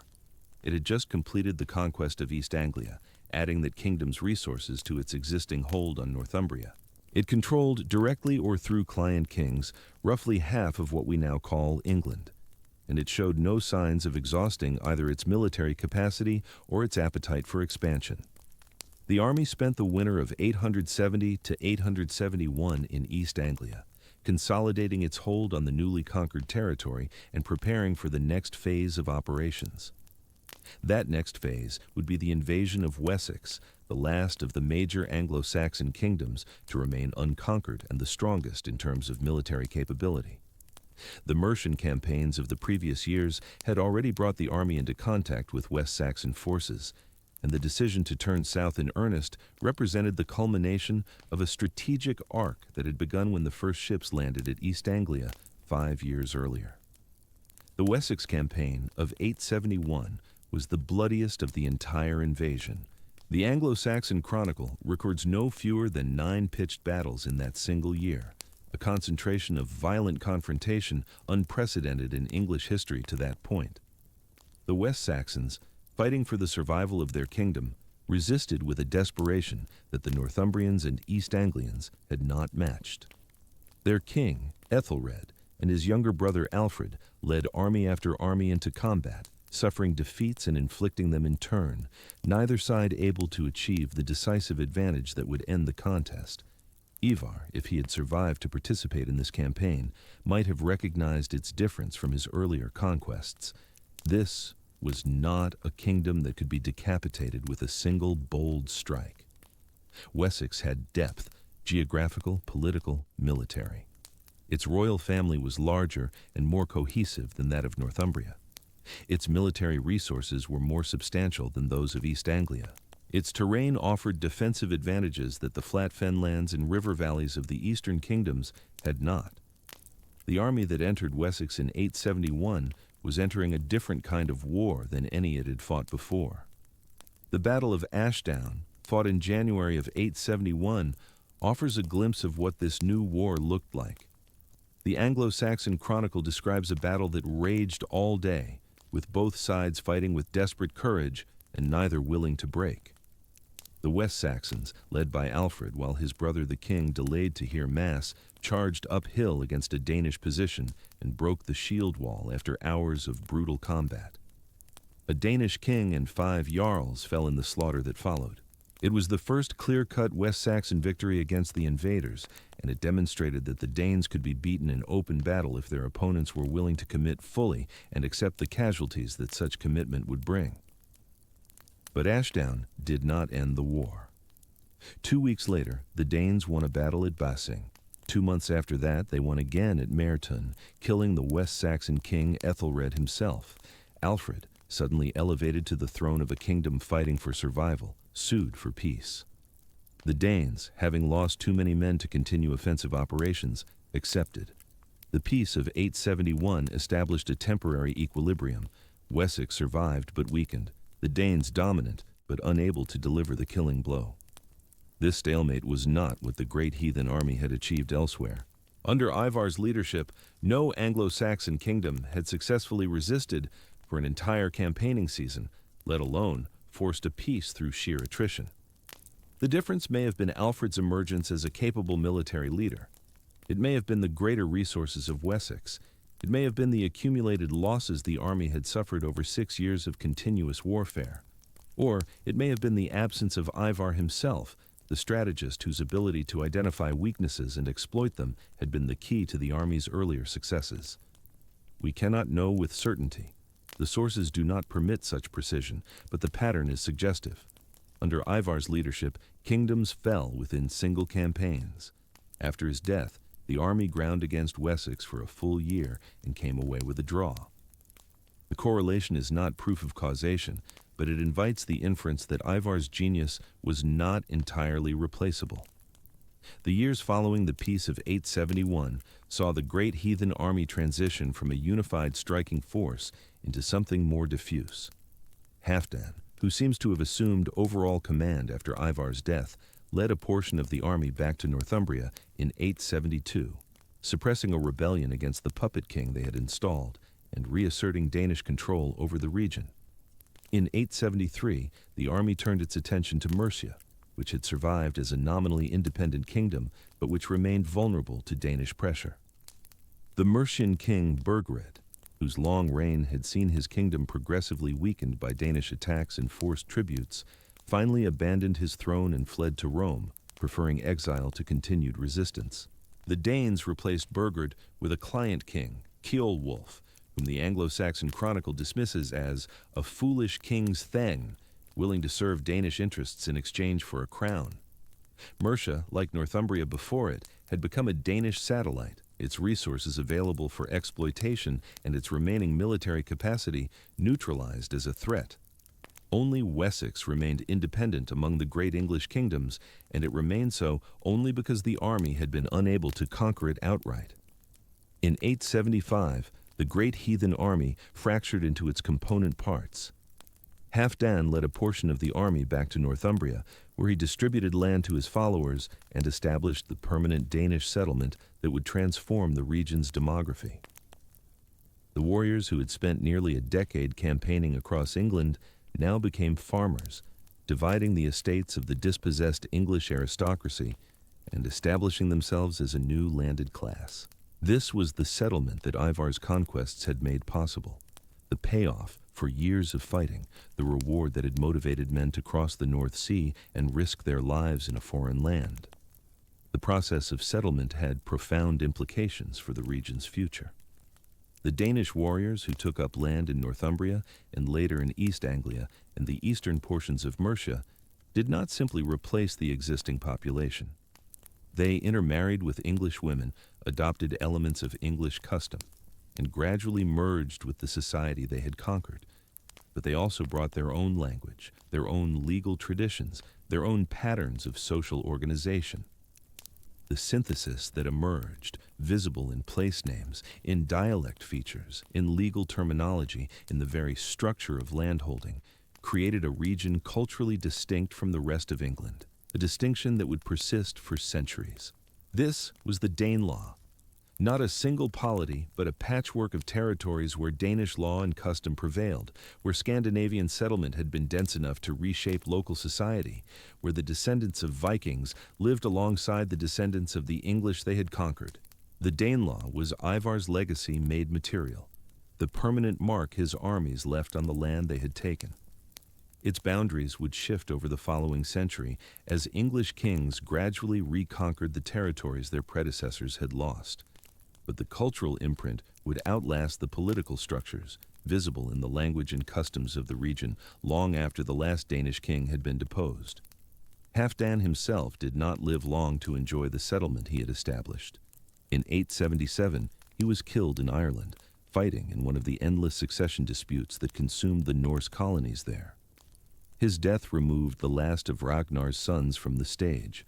Bjorn and Sigurd had never played major roles in the English campaigns, and Ubba, if he participated at all, had faded from the sources. The generation that had conquered half of England was spent. What remained were their followers, their settlements, their descendants, and the transformed political landscape they had created. The other portion of the army, led by a king named Guthrum, continued to pursue the conquest of Wessex that the 871 campaign had left incomplete. In 878, Guthrum launched a winter attack that nearly destroyed the West Saxon kingdom entirely. King Alfred, caught by surprise at his royal estate at Chippenham, was forced to flee into the marshes of Somerset with only a small band of followers. For several months, the last independent Anglo-Saxon kingdom seemed on the verge of extinction. The Danes occupied Wessex's heartland. Many West Saxons submitted to the conqueror rather than continue a seemingly hopeless resistance. The work Ivar had begun appeared to be nearing completion, but Alfred survived. In those Somerset marshes, in the fastness of Athelney, the king who would become the Great planned his counterattack, and in the spring of 878 he emerged from hiding, rallied the men of Somerset, Wiltshire, and Hampshire, and defeated Guthrum's army at the Battle of Edington. The victory was total. Guthrum accepted baptism, with Alfred standing as his godfather.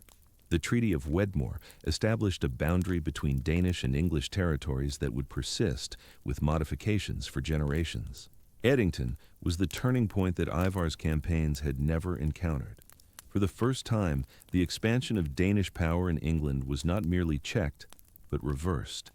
The army that had seemed invincible, that had conquered kingdom after kingdom for over a decade, had been broken in a single battle. The reasons for this reversal were multiple. Alfred's skill as a commander, the overconfidence of the Danish forces, the rallying of West Saxon resistance, the accumulated attrition of years of warfare. But one factor perhaps deserves special notice. The army that fought at Edington was not the army that had landed at East Anglia in 865. Its leadership was different. Its unity was fractured. Its strategic genius was dead. We cannot prove that Ivar's continued presence would have changed the outcome. History does not permit such counterfactuals to be tested, but we can note that the army never achieved its greatest successes after his death, that the campaigns of the 870s produced deadlock and eventual defeat, where the campaigns of the 860s had produced victory after victory. The correlation invites interpretation, even if it cannot compel conviction. The England that emerged from the settlement of the 870s was fundamentally different from the England that had existed before the great heathen army landed. The Heptarchy, the traditional 7 kingdoms of Anglo-Saxon England, had been reduced to 1.5, Wessex, diminished but independent, and a rump portion of Mercia that survived as an English polity under the shadow of both Danes and West Saxons. Northumbria and East Anglia had become Scandinavian territories, ruled by Danish kings and populated by Danish settlers. The political map had been redrawn more dramatically than at any time since the Anglo-Saxon invasions themselves. The cultural transformation was equally profound. The Danish settlers brought a language that, while closely related to Old English, was distinct enough to create confusion and eventual synthesis. They brought legal traditions, the concept of the law of the Danes as opposed to the law of the English, that would influence English legal development for centuries. They brought craft traditions, artistic styles, patterns of warfare and trade. They brought, in short, an entire culture, one that would blend with English traditions to create something new. The religious transformation was slower, but equally significant. The Danish settlers were pagans, worshipping Odin and Thor and the other gods of the Norse pantheon. Their conquest disrupted the ecclesiastical structures that had developed over 3 centuries of English Christianity. Monasteries were destroyed, bishoprics lapsed.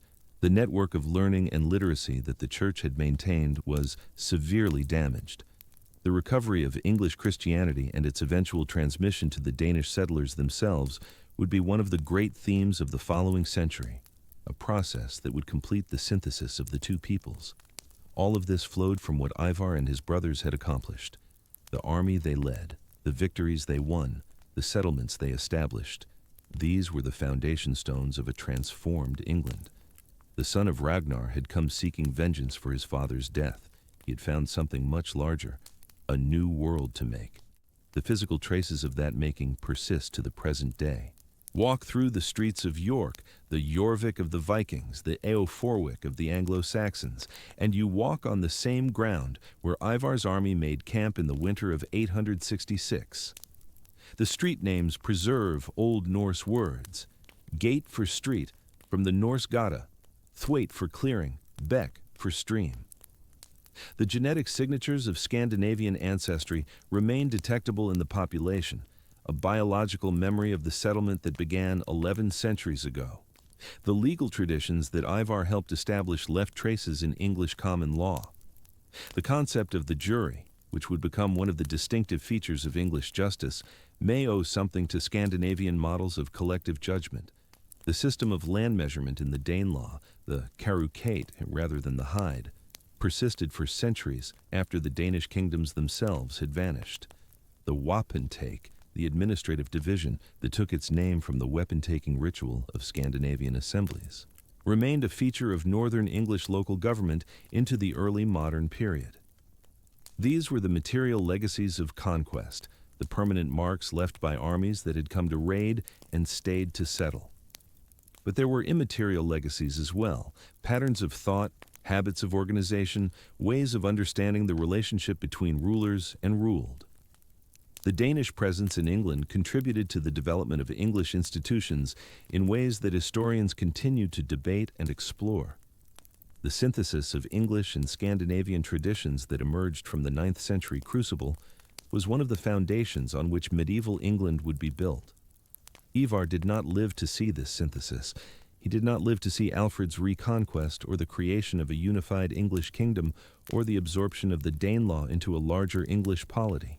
He saw only the conquest, only the destruction of the old order, only the first stages of the settlement that would transform the land he had taken. But every transformation begins with a destruction. Every new order rises on the ruins of what came before. Ivar was a destroyer, yes, but he was also, in ways he could not have intended or foreseen, a founder. The irony of his legacy is that the England he helped create would eventually absorb the Danish presence that he had established. The Danelaw would become English. The descendants of his warriors would become English subjects, English Christians, English speakers.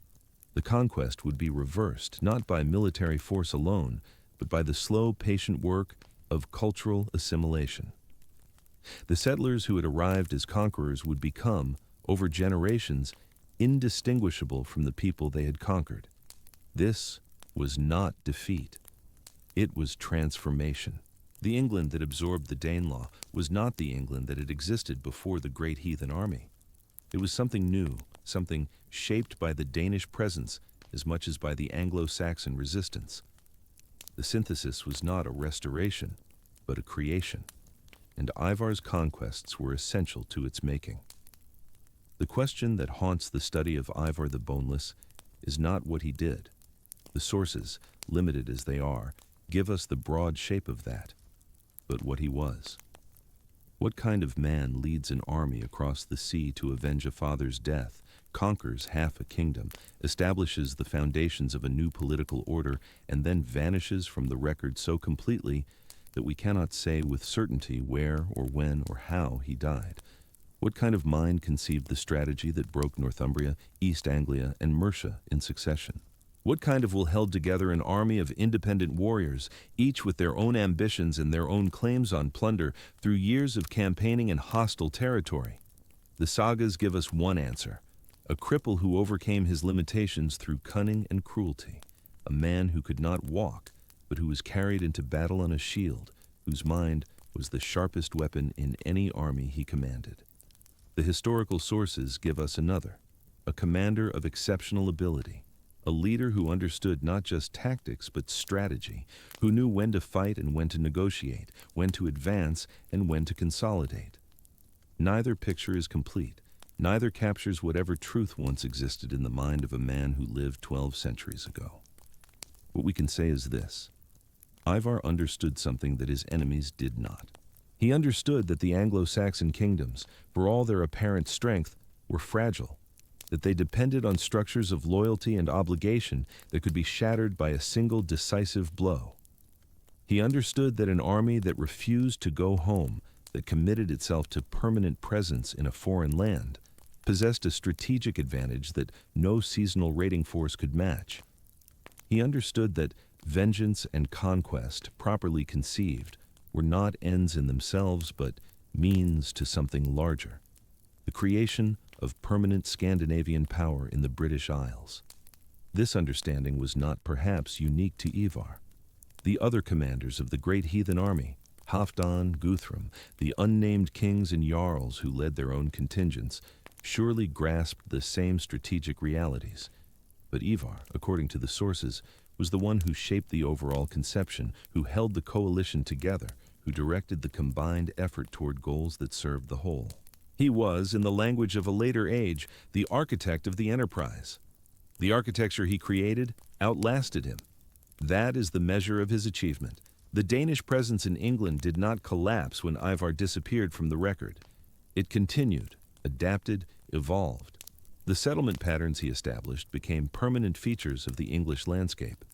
The political structures he helped create, the Danish kingdoms that replaced the Anglo-Saxon ones, persisted for generations. Even when they were finally absorbed into a unified English kingdom, they left marks that remain visible to this day. But the architecture was built on blood. We must not forget that. The sources do not let us forget it, even when they admire the efficiency of Ivar's campaigns. The Blood Eagle execution of Ella, whether it actually happened or was a later invention, captured something true about the nature of the conquest. It was savage. It was total. It sought not merely to defeat the enemy, but to destroy him, to humiliate him, to make his death a spectacle that would be remembered for generations. The monks who fled the armies, the peasants who were killed or enslaved, the noble families who lost everything.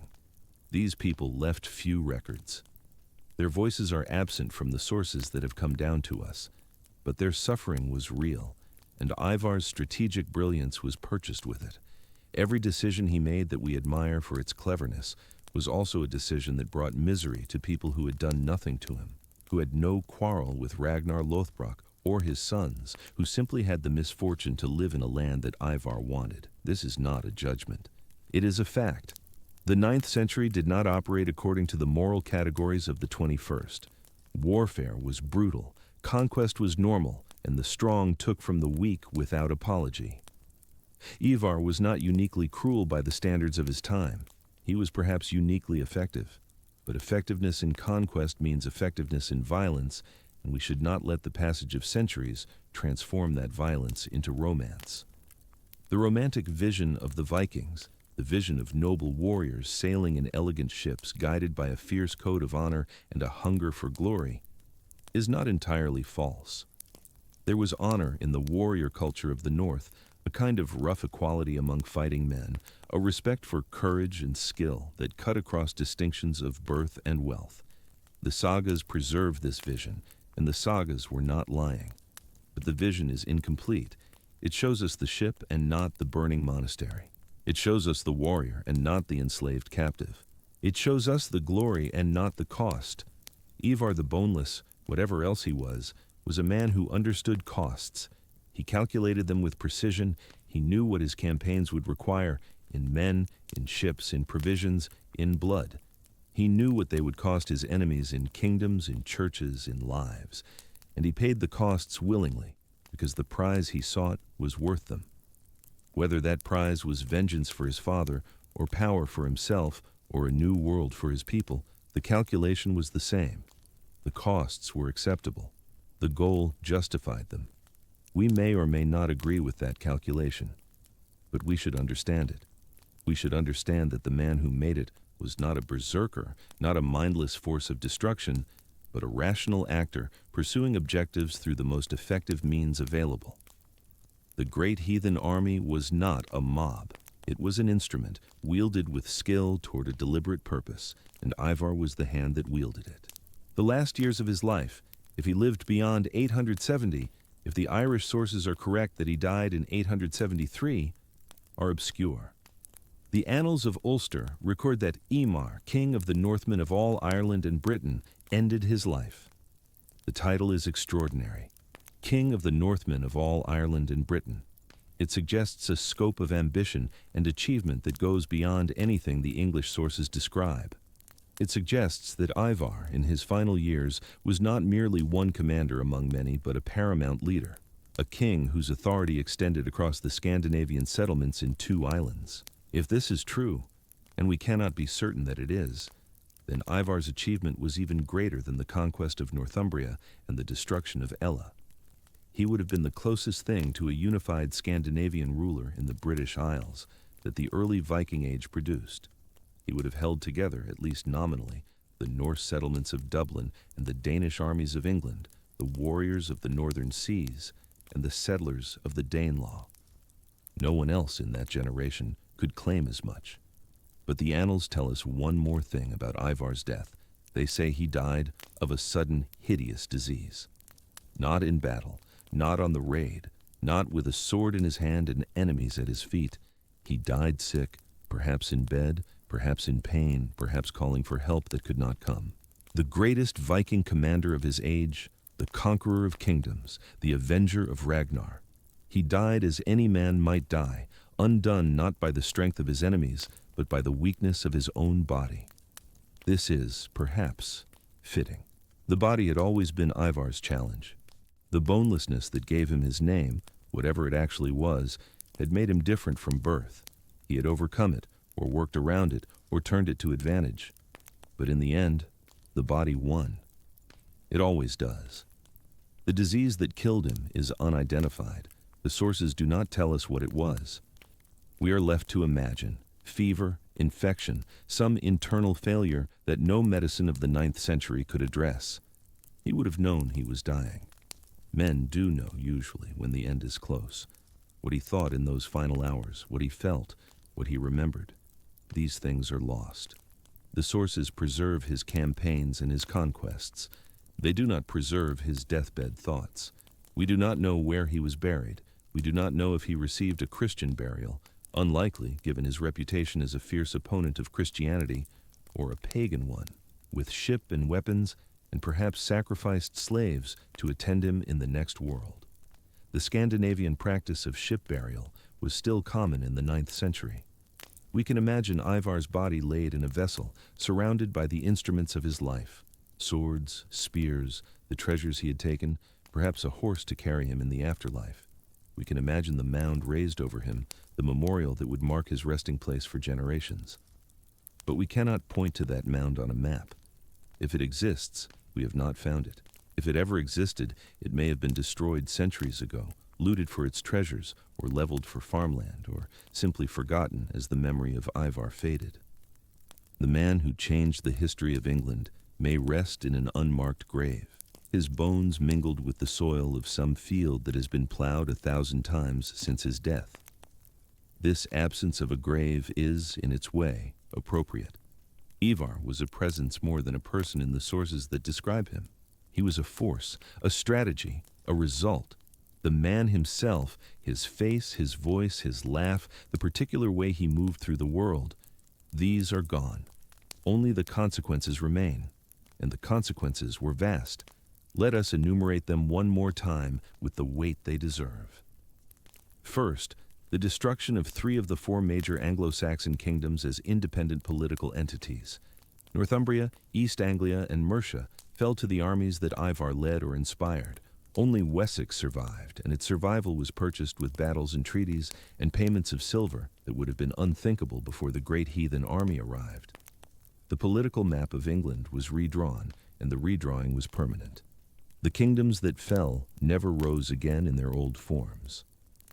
Second, the establishment of Scandinavian settlement in England on a scale that had no precedent. This was not raiding. This was not temporary occupation. This was colonization, the permanent transfer of population from Scandinavia to England, the creation of communities that would endure for generations. The Danelaw was a new thing in the world, a Scandinavian society on English soil, and its creation was Ivar's most lasting legacy. Third, the transformation of English Christianity, the destruction of the monasteries, the killing of bishops and abbots, the disruption of ecclesiastical organization. These things damaged the church in England in ways that took decades to repair. But the repair, when it came, brought changes of its own. The church that emerged from the Danish wars was different from the church that had existed before. It was more centralized, more dependent on royal power, more conscious of its role as a bulwark of English identity against Scandinavian paganism. The great age of English church reform, in the 10th and 11th centuries, owed something to the disruption that Ivar had caused. Fourth, the unification of England itself. This was not Ivar's intention. It was, in a sense, the opposite of his intention. He sought to create Danish kingdoms, not an English one. But his conquests had the paradoxical effect of clearing the ground for unification. The destruction of Northumbria, East Anglia, and Mercia left Wessex as the sole remaining Anglo-Saxon power. The reconquest of the Danelaw, which Alfred's successors would accomplish over the following decades, was also a process of unification. The England that emerged at the end of that process was not the England of multiple kingdoms that had existed before Ivar. It was a single kingdom, ruled from Wessex, encompassing territories that had never before been under a single English crown. Ivar's destruction made possible Alfred's creation. These consequences flowed from decisions made over a few years in the late 860s. They shaped centuries of subsequent history. They reach forward to the present day, to the England that exists now, to the institutions and traditions and genetic signatures that bear witness to what happened 1,200 years ago. The man who set these consequences in motion has been dead for more than 11 centuries. His body, wherever it lies, has long since returned to the earth. His voice has been silent for 1,200 years. The particular consciousness that was Ivar the Boneless, the thoughts and fears and hopes and memories that constituted his inner life, ceased to exist on the day he died, and nothing in our power can bring it back. But the shape he gave to events persists. The pattern he cut into the fabric of history remains legible.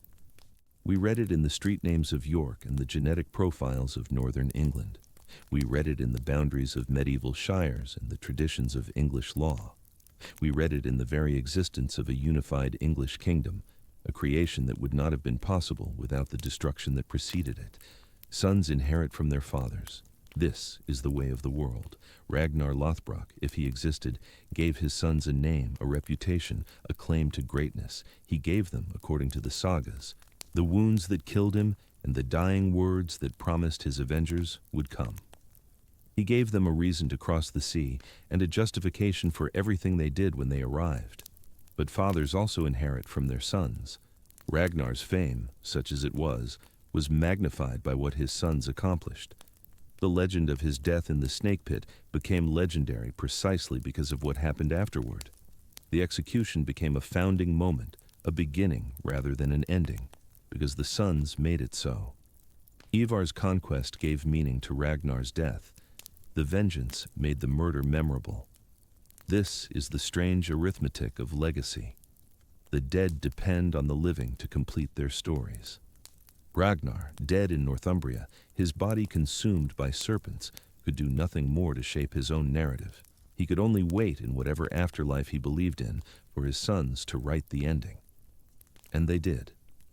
They wrote it in blood and fire across 3 kingdoms. They wrote it so thoroughly that the story is still being told 12 centuries later. We are telling it now. We are the inheritors of that telling, the latest link in a chain that stretches back to the skalds who first sang of Ragnar's death and the monks who first recorded the arrival of the great heathen army. We add our own interpretations, our own emphasis, our own biases, but the story itself, the father killed, the sons arriving, the vengeance taken, the world changed. That story was determined long ago. Ivar determined it. He lived it, and in living it, he made it permanent. The ships that carried the great heathen army have rotted to nothing. The swords that Ivar's warriors carried have rusted to fragments. The bones of the dead, English and Danish alike, have dissolved into the soil they fought over. Everything material from that era has decayed or transformed. Only the pattern remains, the shape of what happened, the sequence of cause and effect, the logic of conquest and consequence. That pattern is Ivar's monument, not a mound, not a standing stone, not a carved memorial. A pattern abstract and permanent, woven into the history of a people who did not ask to receive it. He came to avenge his father. He stayed to make a world. He died, and the world remained. The sons of Ragnar Lothbrok crossed the sea to England in the autumn of 865. One of them, the one they called the Boneless, the one whose body failed him and whose mind did not, led them to victories that changed everything. He found his father's killer and executed him in a manner so terrible that it would be remembered for centuries. He found kingdoms and broke them. He found a land and took it. He could not have known on that autumn day when the fleet first made landfall what he was beginning.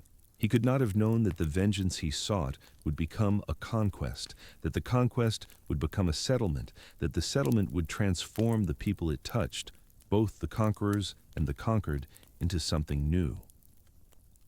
He could not have known that the England his descendants would live in would be neither Danish nor Saxon, but something between and beyond, a synthesis made possible by his destruction. He knew only that his father was dead, and that the man who killed him still lived. He knew only that the ships were ready and the army was willing, and the sea, for once, was calm enough to cross. He knew only what was in front of him, the water, the wind, the distant shore where his enemies waited. He sailed. The rest is what we have been talking about. The rest is history, not the abstraction, but the thing itself. The sequence of days that led from that sailing to this telling. The inheritance passed down through 100 generations, each one adding something, each one forgetting something, until the man himself has almost vanished, and only the consequences remain. Somewhere in England, or perhaps in Ireland, there's a piece of ground that holds what was once Ivar the Boneless, soil and stone and silence. The atoms that were him have long since dispersed, become part of other things, cycled through the endless transformations that the physical world requires. The consciousness that was him is gone in a way that nothing can reverse. But the shape he gave to events persists. It will persist as long as there is an England to remember it, as long as there are people to tell the story, as long as the name Ivar the Boneless means something to someone, somewhere. He came to avenge his father. He ended up building a world. The ships are gone. The swords are gone. The men are gone. The world remains.